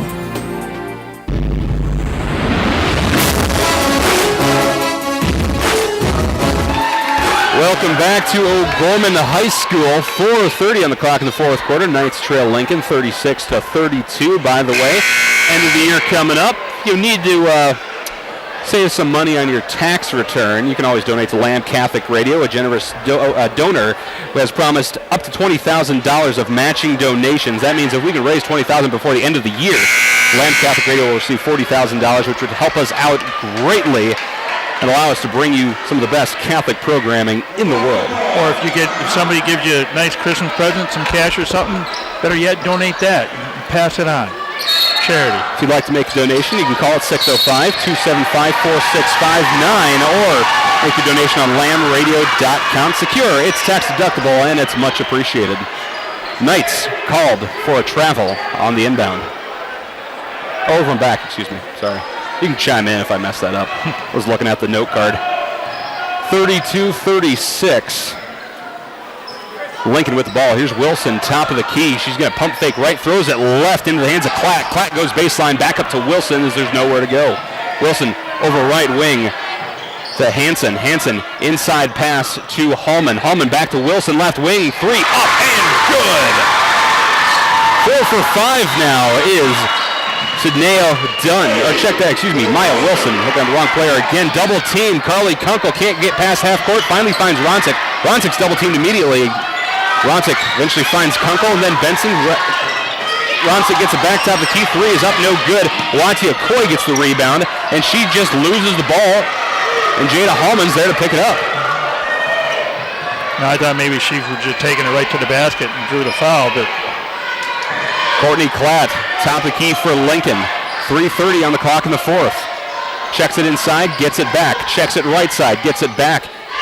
And now here's Osmondson throwing it inside, and stepping out is Hansen, but Lincoln wants a timeout as well. So clock ticking down, and Knights have made quite a few mental mistakes here in the past couple minutes. They're down by 7, 39-32, 7 points with 3:23 left to go here. Yeah, the last couple minutes have been mental mistakes by the Knights. Other than that, they would be in the game would probably be about a 3-point. But again, they're giving up them perimeter shots to Lincoln, and we can't do that. And they're out there on defense. They got to get their hands up. And really, the difference right now between OG and Lincoln is that Lincoln's hitting their shots, shooting beautifully, but O'Gorman's not really even taking shots. Instead, they're kind of coming down, just trying to work the ball around, trying to find something that's maybe kind of open, but they just can't quite get their offense to do some to get some scoring. Well, they haven't scored the last 3 possessions. Right. So, yeah. So they have. Yeah, you're correct. Since the beginning of the fourth quarter, they haven't scored a point, and Lincoln has scored 8 points. That's almost 5 minutes into this game, into this fourth quarter. So, Lincoln, our chief statistician, that's right, handed us that. So Brett Byler, I don't know how he remembers this stuff, but he does, and he makes us sound smart. So we'll take the credit, I suppose. He's not listening to me either, so the joke is wasted slightly. But here's Wilson, top of the key, rotates it left corner, 4 seconds on the shot clock. She throws it inside to Hallman, and Hallman is going to be fouled on the floor. Should be Emma, her second. Yep. That's the 13th foul now for OG. Fresh shot clock, for Lincoln. Inbound goes to Hallman, left wing. Hallman pump fakes inside, but throws it up to Wilson, top of the key. Wilson rotates out with Hansen. Hansen kicks it over left wing. Now up top to Wilson. Wilson looks to shoot. No, she's going to throw it left wing. Now back up top. This time to Good Hope. Good Hope back over left wing, and now up top to Wilson. They're kind of running the same formation. 15 seconds on the shot clock. Top of the key is Klatt. Klatt. Under 10. Klatt, right wing. Into the hands of Osmondson. Osmondson drives. Shot is good from the right block. Just kind of a floating layup. I'm not sure how she made that, but it was pretty. 2:30 on the clock in the fourth. Knights trail now 41-32, the largest deficit in this game. Ronsick crosses half court on the pass. Double team, bounce passes it to Kunkel. Kunkel now up top to Moore. Moore wide open, no shot, rotates out with Kunkel. Kunkel double teamed again, finds Ronsick at the free throw line. Now Hermanson right corner, three up, no good off the front.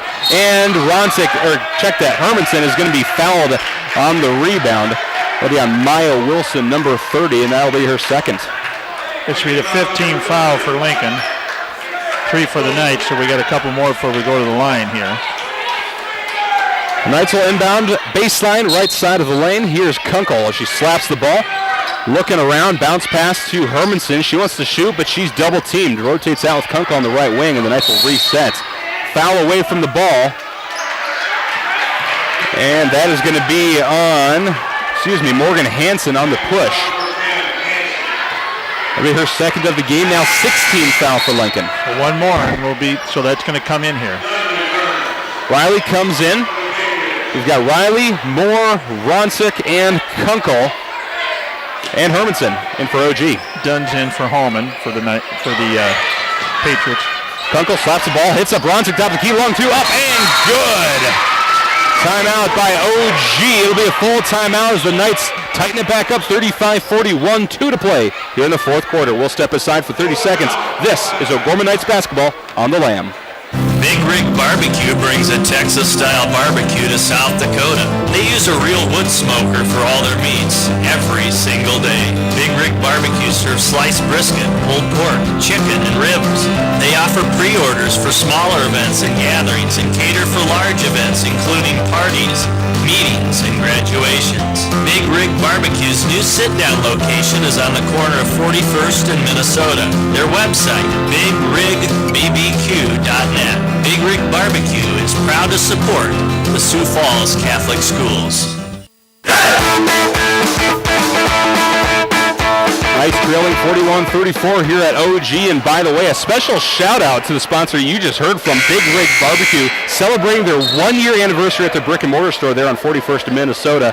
Some of my favorite, actually it is my favorite barbecue. Bob and Nicole, they got a buffet at noon there, and if you want to get fed and you want some good barbecue, you want to get full, other than like kind of going to grandma's house when you're younger, go there. Absolutely. You will not be disappointed, folks. Trust me. All homemade from scratch, which is the most amazing part. They're literally up like early in the morning making this stuff from scratch. Bob and Nicole do a great job. Some of the best food I've ever had in my life. Heck, they're catering my wedding, so look forward to that, Mr. Johnson. Oh, I'll come hungry. Yeah, there you go. All right, so Lincoln maintains possession, but Carly Kunkel tips it away as Lincoln crosses half court, and I think you heard the oohs and ahs from the student section. Very nice move there by Kunkel. I'm like, come on, we need that momentum switch.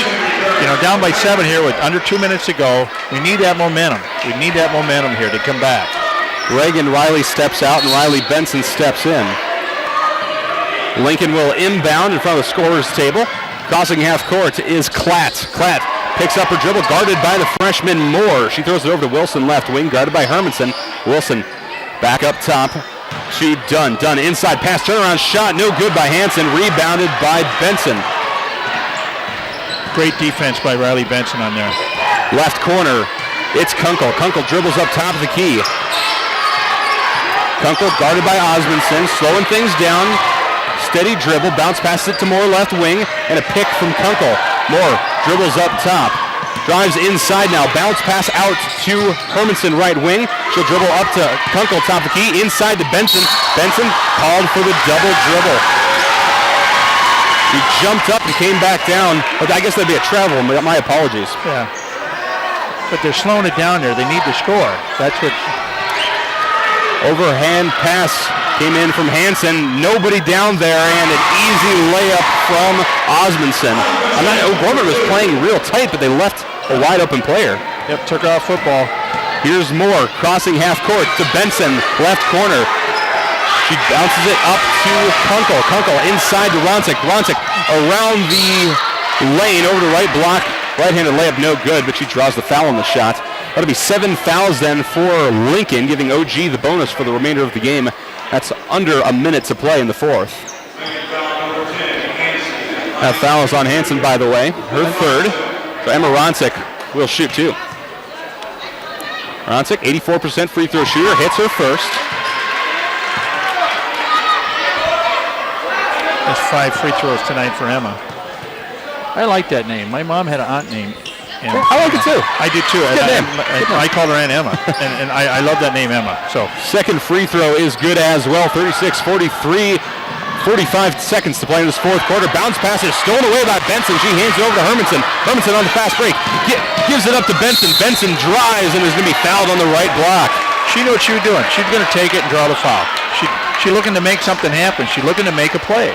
And you know, that's the great part about Riley Benson. She is able to see where the play is going to happen. She just makes a move and kind of commits to her routes. She sees a play develop, and Benson's first shot up and good. Riley Benson hits about 55% of her free throws. Takes a couple dribbles, readies her second, puts it up, and that one's good as well. That'll help out the old average. Knights within 5, 40 seconds to play in the fourth quarter. Here's Wilson burning the clock and now throws it past half court. Over in the hands of Hansen, right wing, inside pass now up to Wilson. Wilson over left, great ball movement by Lincoln. No foul from OG, 25 seconds now. Driving inside is Hansen, and she's going to be fouled on the floor. We had fouls to give there. That's why I'm like, come on, girls, foul. But Lincoln was just too quick to get the ball and everything. So we got a timeout, Mike. That foul on Moore, 14th foul for OG, and it'll be a full timeout. 25.3 seconds exactly left in this fourth quarter. Knights trail 38-43 to Lincoln. We'll step aside for 30 seconds. This is O'Gorman Knights basketball on the Lamb. Adoption, another word for love. Adoption brings together two different families for the common good. It brings emotions of happiness, sadness, and excitement, often felt at the same time by both the adoptive couple and the birth parents. At Catholic Family Services, we are a licensed child placement agency with more than 50 years of experience, and we work with domestic, private, and international adoptions. If you'd like to learn more, contact our adoption specialists at 1-800-700-7867 or visit Catholic Family Services, offering a gift of hope.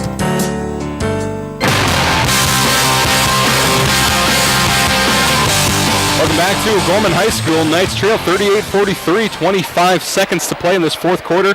Knights with the bonus and only 4 fouls. They have plenty of fouls to burn, Mr. Johnson, and Lincoln's going to try to draw this thing out as long as possible. Oh, yeah. That's right. I thought they would have gone right to the ball, but Lincoln was passing the ball around to the girls. They couldn't get the foul, but it's they got to grab there. You know, they had about a minute on the clock, so a little over that. So we lost about 40 seconds there. So but Lincoln to get the ball down there. It's a 5-point game with 25 seconds to go here. Lincoln still in their timeout, getting their first warning. OG on the floor. Interesting to see what Lincoln breaks out here to kind of burn that clock and see what OG can do to try to get those 5 points to at least tie it up. We know they can score very quickly as they did against Moorhead, but unfortunately there they couldn't come away with the win. Here's the inbound from Lincoln. It goes up top the key, and there's the foul. As Osmondson holding the ball as Kunkel sweeps in for the foul. Took 5 seconds off the clock. Lincoln will inbound in front of their own bench. Here's Hansen with the inbound. Here's the pass. Goes to Osmondson. And immediately Kunkel on the foul.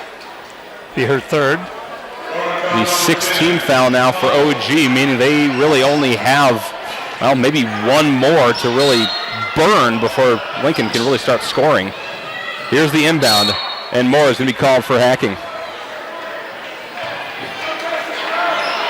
So now they go to the line. A 1-and-1 for both teams now. Which means things are going to be slowed down a little bit. And for OG, this might be a good situation because that means it might force Lincoln to get an easy turnover. Yeah. Depending whether or not they can hit their free throws, that is. It's kind of a gamble.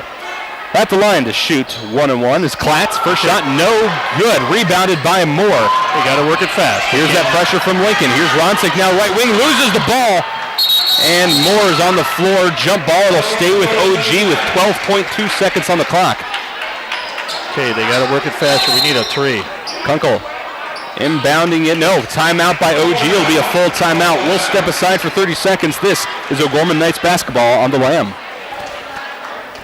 Support for programming on Lamb Catholic Radio is provided by Financial Benefits Company in Sioux Falls, helping individuals and small businesses plan for retirement. The Financial Benefits Company philosophy is to achieve a secure retirement for their clients. Their phone number is 605-334-8086 and on the web at fbcjf.com. Thank you to Financial Benefits Company for sponsoring Lamb Catholic Radio. Coming up after today's game will be your Knights Locker Room Show, sponsored by Dr. Mark Hagen with Hagen Chiropractic Clinic. We'll break down everything we saw in this game, get you some scores, get you some stats. We'll dub our Knights player of the game, and we might just hear from O'Gorman head coach Kent Colesrud. That's all on the way on the Knights Locker Room Show. Knights trail 38-43, 12.2 seconds left in this fourth quarter. That's to Lincoln High School here at OG. Knights will inbound after a timeout. We'll see what the Knights can pull out to try to maybe put some points on the board to stay in this thing. You know, so far we've scored 6 points this quarter. Lincoln scored 12 for this fourth quarter. So we need a 3-pointer here to get it down within 2 with 12 seconds. Hermanson will inbound for OG. Ronsick breaks open in the right corner. Throws it up to Hermanson, top of the key. Moore is able to recover before it goes past half court. 5 seconds on the clock, and Wilson gets the steal. Wilson down court past to Klatt. Klatt's going to be fouled on the shot. No, they're going to say clean block by Moore. Oh, did she stretch out with both hands up? That was nice. Beautiful block. Unfortunately, went out of bounds, and Lincoln will still hold on to it. But, man, that was cool. 1.3 on the clock. Here's the inbound. Lincoln will burn it out, and that's the ball game. Tough game for the Lady Knights. Came out, played hard, but Lincoln's athleticism and their tenacious defense and press was too much for OG as they fall to 1-3 now on the season. As they fall 38-43 to the Lincoln Patriots. We'll step aside then, and when we come back, we'll have your Knights Locker Room Show, sponsored by Dr. Mark Hagen with Hagen Chiropractic Clinic. That is on the way right here on the Lamb Catholic Radio Network. Crossroads Book and Music is a local source for Catholic gifts and supplies for this Christmas season. From rosaries and medals to devotionals and Bibles, Crossroads is here with materials to help individuals give a gift with meaning that will last a lifetime. Crossroads also has a large selection of personalized gifts that make gift-giving extra special. Crossroads Book and Music, 41st Street and Grange Avenue in Sioux Falls. Fairtex Inc. is a locally owned and operated tax and bookkeeping company serving Sioux Falls and the surrounding areas. We prepare tax returns for individuals and businesses and provide a range of financial services for small businesses. Fairtex Inc. is located at 1727 South Cleveland Avenue and can be reached at 605-336-1669 and online at fairtexinc.com. Member NATP and NAEA. Big Rig Barbecue brings a Texas-style barbecue to South Dakota. They use a real wood smoker for all their meats every single day. Big Rig Barbecue serves sliced brisket, pulled pork, chicken, and ribs. They offer pre-orders for smaller events and gatherings and cater for large events including parties, meetings, and graduations. Big Rig Barbecue's new sit-down location is on the corner of 41st and Minnesota. Their website, bigrigbbbq.net. Big Rig Barbecue is proud to support the Sioux Falls Catholic Schools. There are danger signs that indicate pressure and tension on delicate, sensitive nerves due to spinal misalignment, such as headaches, back pain, numbness or tingling in the arms or legs, and joint pain in general. Dr. Mark Hagen is located at 14th and Cliff, 6 blocks north of Avera Hospital. Hi, this is Dr. Mark Hagen with Hagen Chiropractic Clinic. Don't say ouch, call me at 361-OUCH. From the Lamb Catholic Radio Network, welcome to the O'Gorman Knights Locker Room Show, brought to you by Dr. Mark Hagan with Hagan Chiropractic Clinic. Now, back to the gym with Michael Promes and Dan Johnson. Thank you, Mr. Announcer. The O'Gorman Knights fall to Lincoln Patriots tonight, 38-43 in their home opener, fall to 1-3 on the season. A tough loss to a very good Lincoln team. Lincoln only ranked number 5, but that's going to extend, this win tonight, I should say, is going to extend their record to 4-1. They've played 2 games more than pretty much everybody else in the state, including boys basketball. I think maybe ranked a little low from what we saw in this game. Excuse me. Yeah, definitely they should be higher, but and I'm sure they'll step up here next week. After the now we take a break. I'm not sure we have a game tomorrow night. I'm not sure if Lincoln has a game tomorrow night or not. And I just had that here somewhere, and I apologize. But where do they go? They're actually taking a break until 2018, following Tuesday night. So they get a good week and a half off. But I'm sure they'll move up in the polls. Definitely to move up. Lincoln is a very fast-paced team. They play the press well. They very good defense. But again, 2 games in a row we've held the paint. We've controlled that paint. We're giving up that perimeter shot, that 10, 12-footer out there and everything. But again, Lincoln looked flustered. Yeah.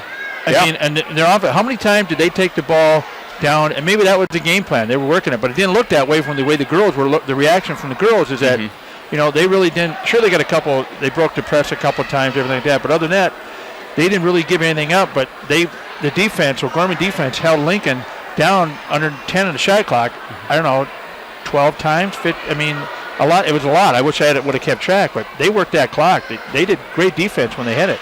Yeah, and I think O'Gorman saw a lot of things that worked, a lot of things that didn't. I think defensively, they figured out what worked because they held Lincoln to 43 points in this game on a team that averages 56 points a game for the first couple games, or 4 games of the season, I should say. Offensively, though, is where things started getting kind of dicey. It wasn't so much their shooting or their down low play quite as much, but I think it was how they were working the ball down the court. And you can chalk that up to Lincoln's very good press and their very good defense. Oh, yeah. But I think O'Gorman just had a tough time piecing together their offense and figuring out exactly what they're doing. And I still think the coach is still trying to figure out, like you said, piecing it together. Yeah. This girl, that girl. And I think he maybe found it because you look in that third quarter, that's kind of when we had we kind of took off there a little bit, second quarter. That's kind of when we took off a little bit, and I think he's kind of seeing, he's seeing that these, and you had a couple freshmen there tonight playing, Moore and Regan Riley. They saw a lot of time tonight off the bench, and this one of the last plays down there was Moore came up with a double-handed block, and she cleared him, no foul, and that was great for a freshman. That was super block. She knew how to play defense there. We saw some good things, like we mentioned, and some things they could improve on. Yeah, well, we can all improve on things every day. And kind of like we both mentioned, I think Kent Colesrud is going to look at this game, and I think he's starting to learn which girls work best with which girls on the court. Which combination of players gives him the result when X, Y, and Z happens on the other team's defense. And tonight they shot their free throws. And we don't have the stats up here yet, but I know we shot 90% of that. At least 90%, yeah. So they fantastic. They were good from the line. So that is what we saw in this game. We are going to step aside, and when we come back, we'll have one of 2 things. We'll either hear from O'Gorman head coach Kent Colesrud, or we will dub our Knights player of the game. Those 2 things are on the way right here on the Lamb Catholic Radio Network. Headaches, neck and back pain, and arm and leg numbness can come from a sports injury, automobile accident, a slip and fall, and everyday activities. Dr. Mark Hagan with Hagan Chiropractic Clinic in Sioux Falls treats these types of injuries. Dr. Mark is located at 14th and Cliff, 6 blocks north of Avera Hospital. Hi, this is Dr. Mark Hagan with Hagan Chiropractic Clinic. Don't say ouch, call me at 361-OUCH. McGuire Iron is a family-run operation that values all of their co-workers and customers. McGuire Iron and the Jones family pride themselves in taking their faith life into their business life. That's why they are proud to support the Sioux Falls Catholic school system in all their events and activities. McGuire Iron and the Jones family would like to wish all O'Gorman sports teams good luck this season.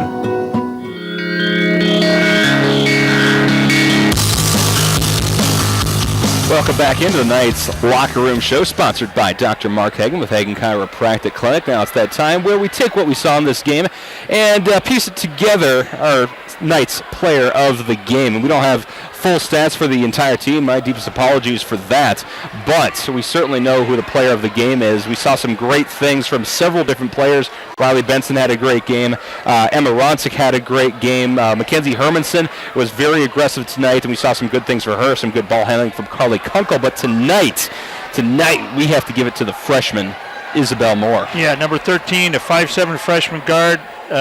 Isabel, I just think she played outstanding. Outstanding basketball coming off the bench, and she knew what she needed to do. Yeah. And she did a fabulous job. She got 6 points, and she good on defense. She can handle the ball well. We saw that in other games, but tonight she just stuck out above everybody else. And tonight I thought played a good game, even though the Knights took a loss. But again, that's basketball, but I think she played a great game. Isabel Moore with 8 points on the night and a handful of rebounds, which just were some fantastic moves as well. I think most impressively her press break move and her ball control was just fantastic. All right, I'm joined now by O'Gorman head coach Kent Colesrud, and we're getting the mic set up here. He's got to get his chocolate milk open. That's good stuff. That's good stuff. Where's ours? Yeah, did you bring us some? Yeah. That's all right. We'll get some that True Move. They're not a sponsor, but it's just really good chocolate milk. So, Coach, tough game. Very good Lincoln team. I mean, I think there's no secret about that. Very aggressive. Their defense was just as strong as everybody had been talking about for the past couple of weeks. But I think your girls performed very well despite that. We did. I think we made a few adjustments at halftime, and it seemed like our girls settled down a little bit. In that first half, that pressure just, we seemed a little bit rushed. Our decision-making wasn't as good as we needed to probably be. And this kind of had a few forced turnovers, and a few unforced turnovers as well. This kind of got us out of sorts a little bit. But to these kids' credit, just like they've done every game to this point, regrouped at half. We made a run at them. Give Sioux Falls Lincoln credit. They are a good basketball squad. They made some big plays down the stretch there, and we just got to learn from it and continue to grow as a basketball team. So let's talk about that defensive press that Lincoln was putting on. What were you doing in the beginning of the game that you did a little bit differently in the second half to break that? Yeah, we just tweaked the initial part of our press break, and just was trying to be a little bit more patient, get a cutter going through the middle, try to find the middle and the sideline, and just thought we did a better job of that. And we're such a young team. We just need to mature as a group, just hang together, just continue to improve, and kids trying to do right things. They're not trying to make mistakes. We just got to get some game experience. We just got to get varsity experience. There's just no way to just hand it to them. We just got to keep plugging away and fighting through it. I really like this group. They're good kids. They're coachable. They work hard. They're trying to do right things. As we continue to grow, as we continue to mature, I think the mistakes will continue to cut back as we go. So, and I totally agree with you. I mean, you have a fantastic group of girls, a lot of talent. I mean, when we were trying to figure out who was going to be the player of the game, just objectively speaking, I mean, you could have given that to Kunkel, to Benson, to Ronsick. We ended up giving it to the freshman Isabel Moore because she had a fantastic game. Maybe not in the numbers, but her ball handling and the way she handled that press break was excellent. She did. She gave us great minutes today. Just looked so much more confident than she had in the previous games. I thought the first two out in Rapid City, she looked okay. Guess Moorhead was just a hair tentative, but boy, she just really looked to play aggressive today. Had some nice looks. A couple of shots she missed were great shots. She needs to take those shots, but very proud of the way she came in, took that charge. That was huge. Was aggressive against their press. So, and all those other kids you mentioned too, Emma and Riley Benson, worked hard. We just got to smooth things out a little bit. I thought they blocked some shots in the paint, or we maybe didn't go quite as strong as we need to. We need to get ourselves either finished, or we got to get ourselves to the free throw line a little bit more. Maybe trying to initiate a little bit more contact inside. Well, let's talk about that free throw line, because the first 3 games of the season, your team was averaging about 54% from the free throw line, which, no, it's fine, not stellar, but tonight shot about 90% from the free throw line. We did. It has been a point of emphasis for us, and kids stepped up there and they made those. We want to get there more. We need to get. I'm not sure how many attempts we had, but the more times we can get to the free throw line, the better off we're going to be. One thing about it, the game on Saturday, you held the paint well. Tonight, both teams played outside and they didn't work it inside. We controlled the paint both games, and that's one thing but I love about Lincoln. Like they were flustered. How many times did they come down underneath the 10-second on the clock? The defense held them. Yep. And like the first half, we could see like they were frustrated. Yep. And it was like, I just thought the Knights played great defense, but, they gave up that perimeter shot, that three-pointer, that 10-foot jumper and stuff like that, but they didn't work it inside too much. No, they, we're trying to find their 2 shooters, Klatt and Hansen in particular. I got to give credit to Maya Wilson. Based on scouting reports and what we'd seen, we weren't convinced that she was a great 3-point shooter, and that was on us a little bit. Those first couple shots, we just got a token hand, and she knocked a couple in, so we had to make a little bit of an adjustment there, and she stepped up and knocked another shot or 2 in, and that's, we just got to kind of live with that.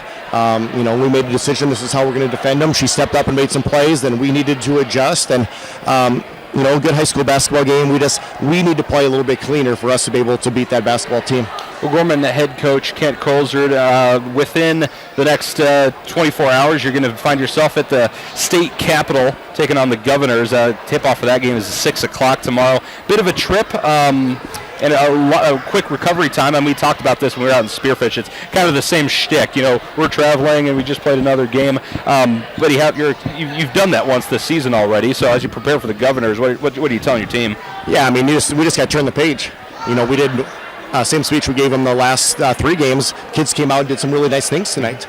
Found some things that we need to continue to work on. Let's learn from it. You never want to lose a basketball game, but if you can learn some lessons from it, use them moving forward, then it can be a more productive loss. So kids probably got some studying tonight to do yet for finals tomorrow. Knock out their last 2 finals. We hop on that bus about 10:30. They can just relax from school here a little bit. Told them, let's have a little bit of fun on the bus. That's all part of becoming a team. Team chemistry type of things, and let's go out and play as hard and as aggressive and as physical and as well as we can against Pierre, and we'll see what happens when the final buzzer goes off. O'Gorman head coach Kent Colesrud. Coach, thank you very much for your time, and have a safe trip up to Pierre. I won't be there, but these fine gentlemen will be able to take you through that game. Yeah, no, that sounds great. We appreciate all you guys' coverage and look forward to seeing you out there tomorrow. Absolutely, likewise, and drive home safe tonight. Yep, thank you. All right. O'Gorman Knights fall 38-43 to the Lincoln Patriots, and as we roll along our Knights Locker Room show, sponsored by Dr. Mark Hagen with Hagen Chiropractic Clinic, we'll get a final scoreboard update and final thoughts as we get you ready for the Pierre games tomorrow. That's on the way right here on The Lamb. So you're trying to decide what preschool or kindergarten is best for your child? At Sioux Falls Catholic Schools, you'll know you've brought them to the right place. They'll get lots of one-on-one attention, discover new things, and grow in their faith. Your child will get the support and encouragement they need with an education that stands apart from the rest. Our schools will help you make lifelong friendships and become part of our community. Because when you're here, you're home. You belong at Sioux Falls Catholic Schools. Hi there, Ryan here from Mini Critters. Mini Critters has been a locally owned stop for all pets' needs to keep them happy and healthy. With all the pet food choices available, finding the right dog or cat food can be a challenge. But no worries, we can be reached at 605-361-0006 and let our staff help find the perfect food for any dog or cat. Mini Critters is food, treats, toys, and more. Mini Critters, your friends, your family. Hello, fellow Catholics. My name is Paul Curley. What's inside of most investment portfolios? Stocks and bonds inside mutual funds, annuities, and other accounts that include companies that manufacture abortion and euthanasia products and services, or who donate part of the profits to anti-Catholic and anti-family programs. Pathway Investments LLC, headquartered here in South Dakota, designs portfolios that screen out these types of investments so that the Catholic investor gets a nice portfolio that aligns with Catholic values. Paul Curley, Catholic Investment Advisor Representative for IRAs, 401ks, and 4 403Bs can be reached at 605-256-8286 or at CatholicFinancialAdvisor.com. Advisory services are provided through Pathway Investments, LLC, a South Dakota registered investment advisor, 220 South Hearth Avenue, Madison, South Dakota, 57042. Not a deposit, not insured by FDIC or NCUA, not insured by any federal government agency, not guaranteed by the institution, may go down in value.